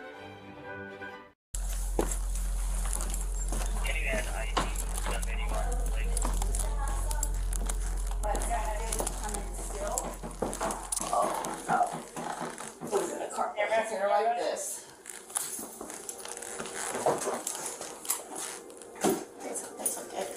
Was it in there? No, it was in a container like this. Red Folgers? Yep. Where does it keep it? It was in here. So whoever did this knows exactly where he hid his money. And she's one, and Johnny, those are the two that come down here. Those two are the suspects. I'm telling you, there's nobody else. Them two. Everything is starting to fall into place. It now makes sense why the cabinets were flung open. Whoever killed Benny was looking for money. And that's not even the biggest revelation the cops are about to have. Not even close. Currently, they have 4 suspects, and any one of them could be their killer. Each one of these could take days to interview and process, but with every hour that passes, the killer is getting closer to finding their next victim. Luckily, after talking to another neighbor, they were given some vital information that cut down their search just a little bit and sent them in the direction of one man in particular. They were able to discover that Justin, one of the suspected brothers from earlier, had a nickname, Jaybird. The money, the gun, the drugs, the Hummer, everything was lining up, and in the cops' minds, this could definitely be their killer. So to ensure they had all the information possible, they started interviewing his brother, Johnny, so that when they got around to Justin, they'd have no trouble getting him to confess. Oh, hell, probably afternoon, I took my dog over there so you could see him. Me and my wife did. I had her take the dog around back. Then I brought the dog in for a couple minutes so he could pet it. He got pissed off about something, so we left. What did he get pissed off about? He did. What did he get pissed? What was he pissed Because that little about? dog he's got, he don't like no other dogs. You know what I mean? Being around his little dog because he's afraid the dog's gonna eat him. Do you go over and see him quite often? Yep, sure do. Go over there and drink a beer with him just about every day. So you last saw him yesterday about 7:30 in the evening, or? Yeah. What's this all about? He's dead. You got to be kidding me, dude. No, I'm not. Oh my God. I gotta go down there, dude. The cops figured this reaction to be genuine, and as they talked to him more, they became certain that Johnny didn't know anything about the crime. But that doesn't mean his brother is innocent. In fact, what Johnny is about to say actually makes the cops even more suspicious. Who is Justin? Brother. Okay, would he have seen him later than you had? No, he ain't been a lot around down there. If somebody said they saw him down there, that wouldn't be true? I don't know. When I go down there, my brother ain't there. Usually, Johnny and Justin would go and see Benny every morning at around sunset, and that's been the case for the last 3 years since his wife passed away. Johnny can't think of a reason for Justin to be down there so early, especially not on his own without telling him. Johnny was even able to provide some extra details about the disagreement they had recently, proving to the cops just how heated it had gotten between them. He told him, look, get the f away from my house, don't you ever come back again. He said, I've loaned you money 4 or 5 times on this bull junk stuff that you bring me. I'm on a fixed income here. I can't just keep giving. He physically pushed him? Oh, yeah. By this point, the cops had already heard all they needed to hear. 19 hours later, they managed to track down Justin and would bring him in for interrogation. Justin was left in the interrogation room for around 45 minutes before the interrogation began. This is a tactic used, among many others, to make Justin feel as uncomfortable as possible. Hey, Justin. You are arrested for those warrants we talked about. You got 4 warrants on you. How do you know him? What is your relationship with him? Can you kind of take us through that? My brother, he was more or less like a stepfather, pretty much. How so? Shook a stick and giving you $1 or a cigarette or something to eat, or you know what I mean? I lived next door to him there for 4 or 5 months. Even I had a warrant, which I went and did my time and got it all taken care of. You know what I mean? If you're asking, did I kill him? No, I did not. Seems rather straightforward from Justin's perspective. He had exactly the same nice things to say about Benny and doesn't seem stressed out or anxious about being here. He's leaning forwards towards the detective instead of instinctively pulling away. He's maintaining eye contact when he can, and his tone seems deliberate and genuine. Everything about how he's presenting himself is relaxed, as though he's just trying to give the detectives what they need and get out of there. But unfortunately, just saying you didn't murder someone isn't enough for the cops, so they decide to confront him with the evidence they've gathered against him. It's hard for me to go many places without getting weird looks. Don't post that. So when I'm working out at Planet Fitness, I feel free to do my thing. And work on these puppies. Planet Fitness, home of the judgment-free zone.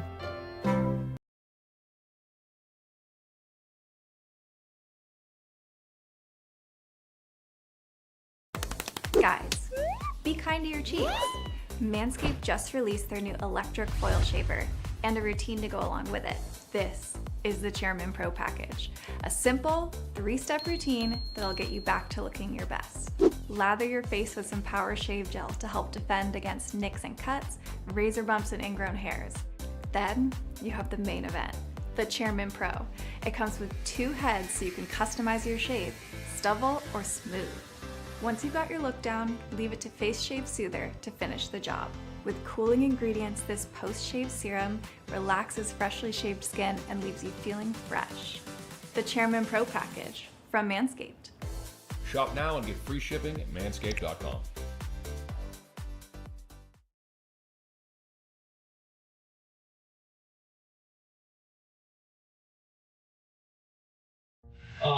So we talked to everybody in the neighborhood except for the one person that they said he banned from the house. Was me. So, Yeah. is that over money or what was that about? Yeah, it was over money, but no, I was with my brother at his house. I told you he was drinking beer with. I had to take a shit, okay? He told my brother to tell me. Sorry. You say anything about a shotgun? Yeah, he did. He told my brother, he's like, I should take my shotgun down there, pump a couple of the twins in his ass or something. My brother did. I guess. He never had a problem giving me money or anything like that. He pulled it right out of his pocket. He was a good guy. I cared for him as a dad.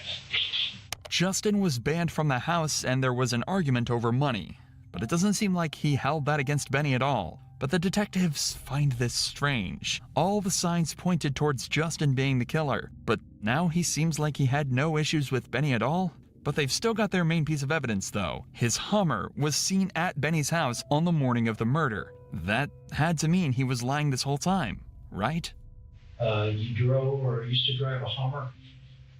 Hummer? You ever drive a Hummer in the neighborhood? No. Did you ever work on a Hummer? Never had, no. I wish I had worked on a Hummer. You know anybody that... No.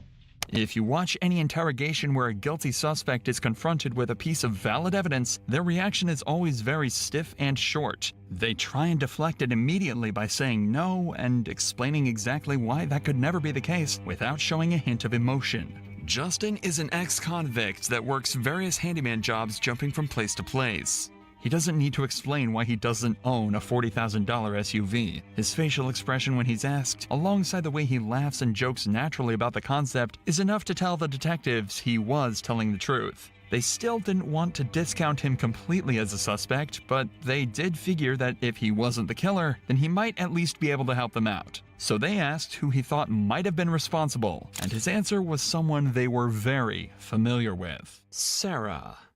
She knew. She took Ben's bank card to the bank, food stamps. That's what my brother was telling me on the phone the other day.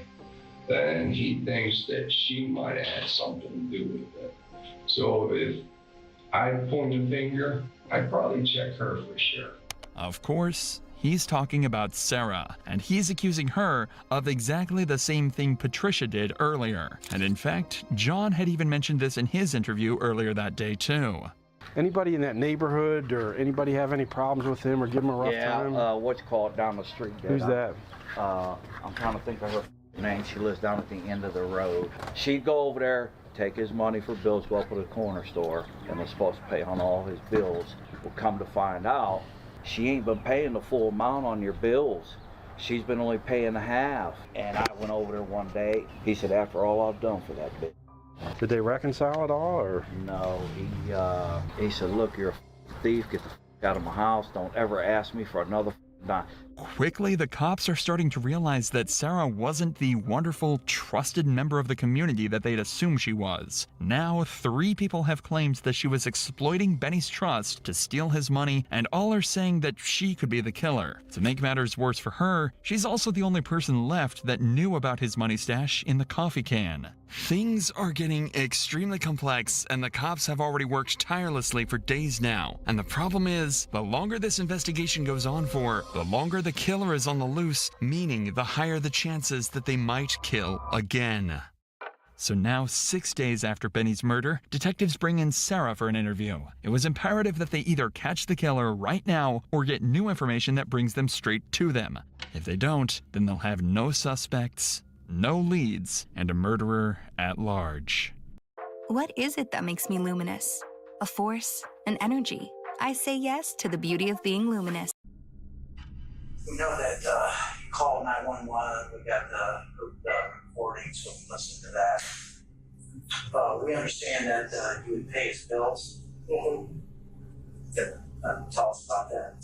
Well, that's where we had a dispute. I went to pay his bill. One time I had to pay $40 on it. I needed to borrow that. He said, go ahead, did not remember. I paid him back his $40. That's why I was still wrong.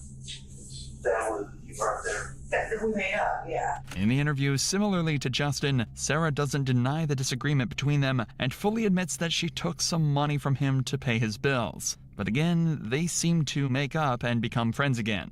This time, though, the detectives aren't buying it. Not when so much is on the line. We're hearing 2 different sides of what we're talking about. We're hearing what you're telling us, but we're hearing from his daughter and what his best friend's telling us. Now, we've been hearing that he banned you from coming to his house. He didn't want you handling his bills or anything like that. So much that the owner of the store called him and said, hey, she's scamming you. So you're telling us that is not true. That's not true. That is not true. I went up there. I didn't go up there until I had the $40 in my hand to pay him. Sarah is saying that all she took from Benny was $40, and she even paid it back. It'd just been blown out of proportion as she wasn't able to get in contact with Patricia and Johnny to clear her name again. It's suspicious, but the detectives aren't going to get anything more out of her on this front. So they decide to ask her some more background questions. Usually these don't end up solving the case, but this time, one of their questions provoked an answer that seriously piqued their interest. There's a lady there that was smoking. She had like salt, pepper hair, long hair. That's not your, let me ask you this. It's not your daughter that she's not. My daughter, yeah. Yeah, that's your daughter. She doesn't live there with you. Do you have any other children? Yeah. Did any of them live with you? The audio we received from the police department is censored here, but Sarah tells the cops about her other kid, a boy named Jason, a boy who had just gotten out of prison. Wherever. He's got out of prison this last time. Oh, when did he get out of prison? This September. What was he in jail for? Robbery. Would your son be capable of doing something like this? Oh God, I pray not. No. I would pray not.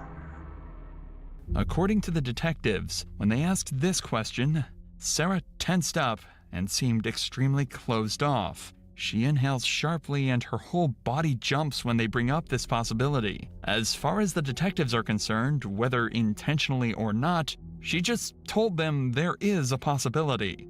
That's all they're able to focus on, and it all makes sense, too. She knew about the coffee can full of money, so what if she'd accidentally mentioned that to Jason? He'd just gotten out of prison for robbery, and it'd make complete sense if he saw Benny as an easy target and decided to try and steal his cash. That could even explain the Hummer, too. It was a nice car that Jason might have jacked and used to get in and out of the scene quickly. Instantly, the hunt for Jason began, but no matter how hard they tried, they just couldn't track him down. But that's when some new information came to light. Information that would change everything. An inmate of the prison Jason was staying at had contacted police after hearing about the crime, claiming that he knew who the perpetrator was, and promised to reveal it to them in an interview. So I'm told, you told one of the deputies you got some information about a homicide? That's about the old guy that got stabbed. Uh-huh. Yeah, his mother found the body, and then I heard him and his mom arguing over the phone. Bob, it wasn't supposed to go that far. Because she always going over the house, cleaning up when she been doing that for years. Mm-hmm. And everybody in the neighborhood know they did it, just nobody ain't speaking on it. Mm-hmm. I don't know why. The inmate said he'd heard Jason and Sarah talking about the murder on the phone after Jason thought he'd hung up.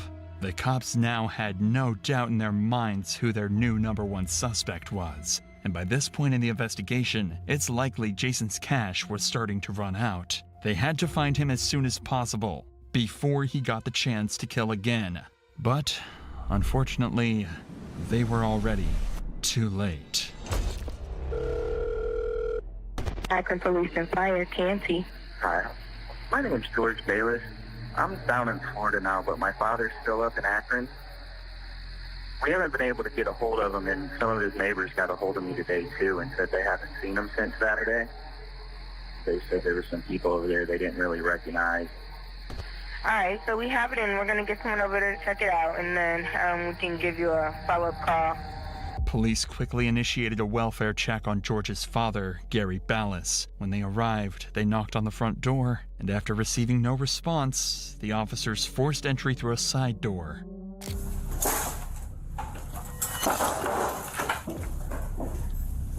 Gary! Akron Police! Gary, it's Akron Police!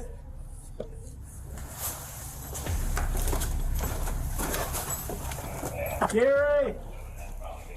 On Thursday, May 21st, Gary Ballas was found dead. It was obvious he'd been dead for a few days, and given the abundance of stab wounds, it was ruled a homicide. An investigation would turn up very little information, except for the fact that Gary's car was missing from the driveway. So next, they started to talk to his neighbors to see if they knew anything about what had happened.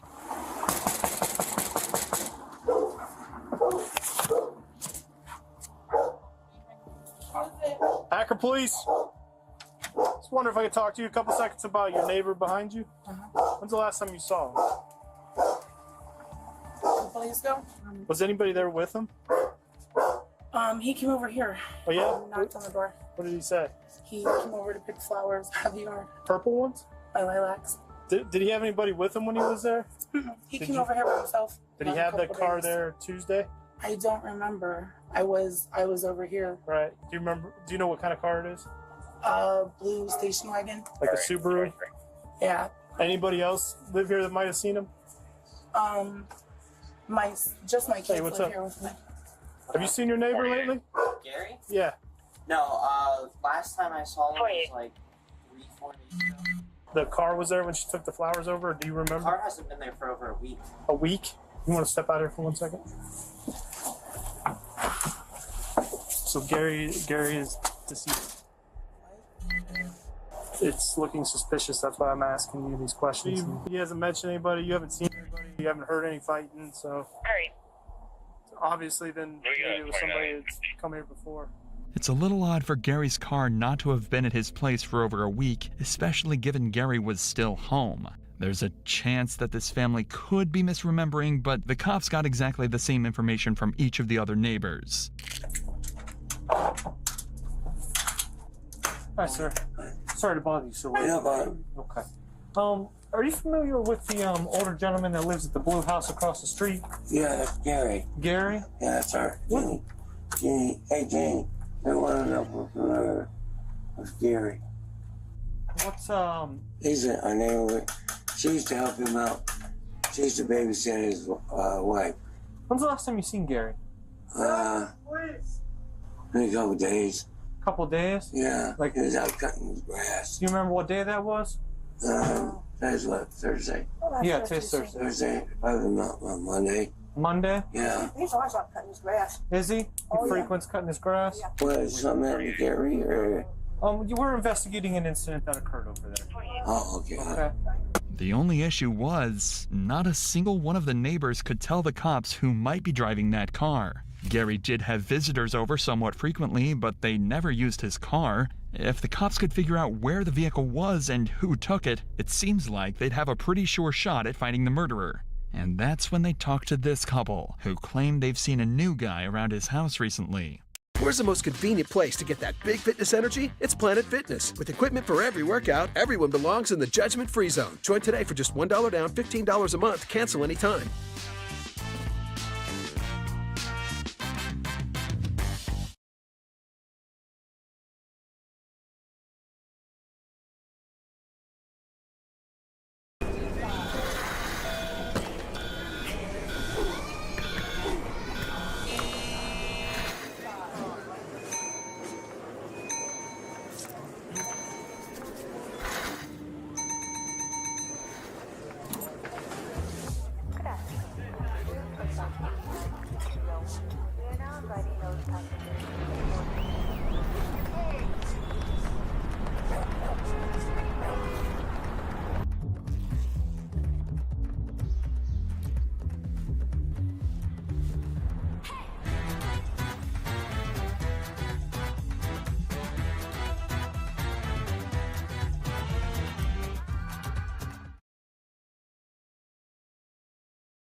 Excuse me, has anybody been over to talk to you guys yet? No. Okay. You know, I called the police out here yesterday, and they didn't even want to go in there. I don't have my mask. What did you call them yesterday for? Because I haven't seen him since Saturday, and it's not like him to leave town and not telling me. You haven't seen him since Saturday? Nobody answer that door. You said you guys are positive, though. It was Saturday he was cutting his grass? Yeah. Have you seen the guy with the cane before? No. Oh, never seen him before. Was he white or black? White. You said he was younger? Yeah. His car wasn't there? No. His car hasn't been there since Sunday. Okay. But soon the cops were able to put together exactly what had happened. It turns out Gary was never in that car with the other man. When his car pulled out of his driveway for the last time, Gary was already dead. But at least they had a description of who they thought the murderer was. And even better, just a short time after, the cops received word that his car had been seen at a gas station on a surveillance camera. Unfortunately, the camera quality was too poor to properly make out his identity, but at least the cops now know without a shadow of a doubt that if they find that car, they can find the man that killed Gary. But it turns out someone had already done that for them. An unnamed witness came forward and told them that he'd seen that very car and knew precisely who it now belonged to. Jason came over Sunday morning. He was going to help me work on the house I'm working on. Do you know Jason's last name? Shogley, or I don't even know how to pronounce it, something like that. Anyway, he came over, but I had to go to Harbor Freight because I needed a grinder. And so I told him, I said, I got to go to Harbor Freight. He said, oh, I'll take you. And I said, wait a minute, Jason. I said, I'm not getting in no hot car. I said, is that car hot? He said, no, the car's not hot. Uncle Willie, no, I wouldn't do you like that. The car's not hot. The car this man is talking about is Gary's Subaru. But more importantly, he just mentioned the name of the man they believe killed Benny, Jason Shockley. This was a shocking breakthrough in both cases. Not only have they essentially just solved Gary's murder, but now they're hot on Jason's tail and have more evidence than ever to try and track him down. Back on the scene, they'd also noticed that Gary's credit cards had been stolen, and this guy's story even lines up perfectly with that, too. He said, my friend let me use it. He went to Florida, he gave me a credit card, told me to keep gas in it, and I can buy cigarettes and buy me something to eat if I need it. I was kind of like not believing him, but he said, no, Willie, I swear. It almost seemed too good to be true. So the detectives asked the witnesses to pick Jason out of a photo lineup, and he pointed straight at him instantly. Jason was now the suspect of a double homicide, and 2 citywide investigations had converged into one. Every single officer and detective in the area knew they couldn't let Jason take another life, so they had to act fast and hunt him down. That's when police received one final phone call, this time from Sarah Evans, Jason's mother. On that call, knowing how dangerous he could be, she decided to give up her own son and told the police the address of his safe house. This dude's black. Oh. What's the vacant one? This one? Which house is it? It's the second one. The one on the right, 1887. Is there a way to get the back there? I don't know. Her one. What?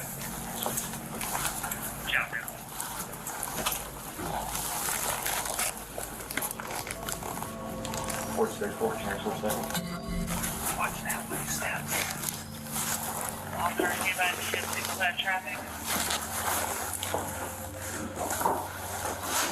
The house was abandoned, boarded up, and dirty. It was unclear if anyone was even inside, but the cops have to be extremely vigilant as they know Jason could be armed. After clearing the first floor, they moved upstairs as a group and tried to figure out where Jason was hiding. You want to hold in the basement and we'll go up?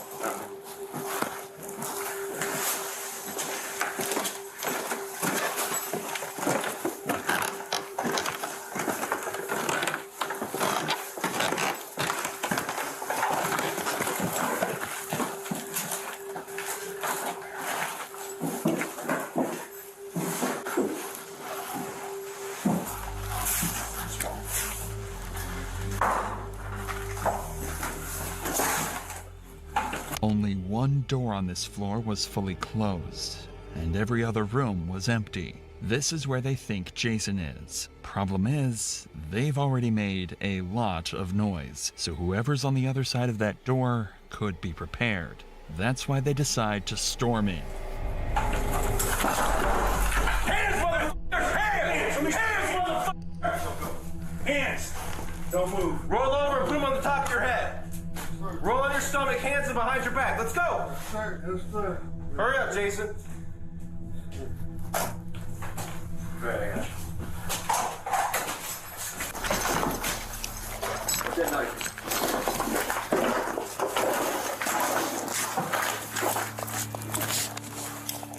Anybody else in the house?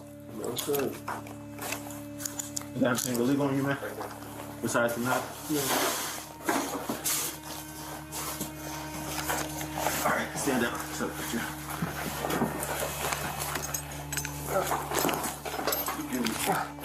Put him in a cruiser. You got shoes, bud? Yes, I do. Where's your shoes at? Right underneath the black right there. You want to pat him? Shake him? Yeah.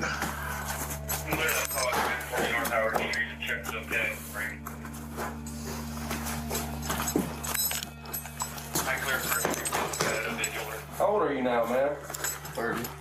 Remember you as a kid over there, man, on Johnson Block, man. Yeah. Is this nail shut or can you get this open, Jason? What? No. That was you. No, I always just call it trouble. Okay. Oh, are you out there? Yeah, I'm right here. Here he comes. All right. Do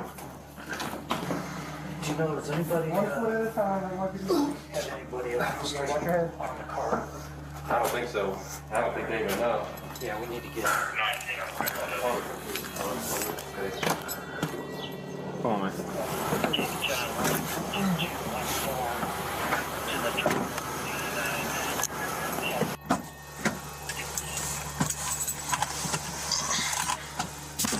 Just as they'd hoped, Jason was found lying amongst rubble and trash on the second floor, attempting to hide away from the very people who just put him in cuffs. Thankfully, he put up no resistance, and a quick sweep of the house confirmed he was the only person here.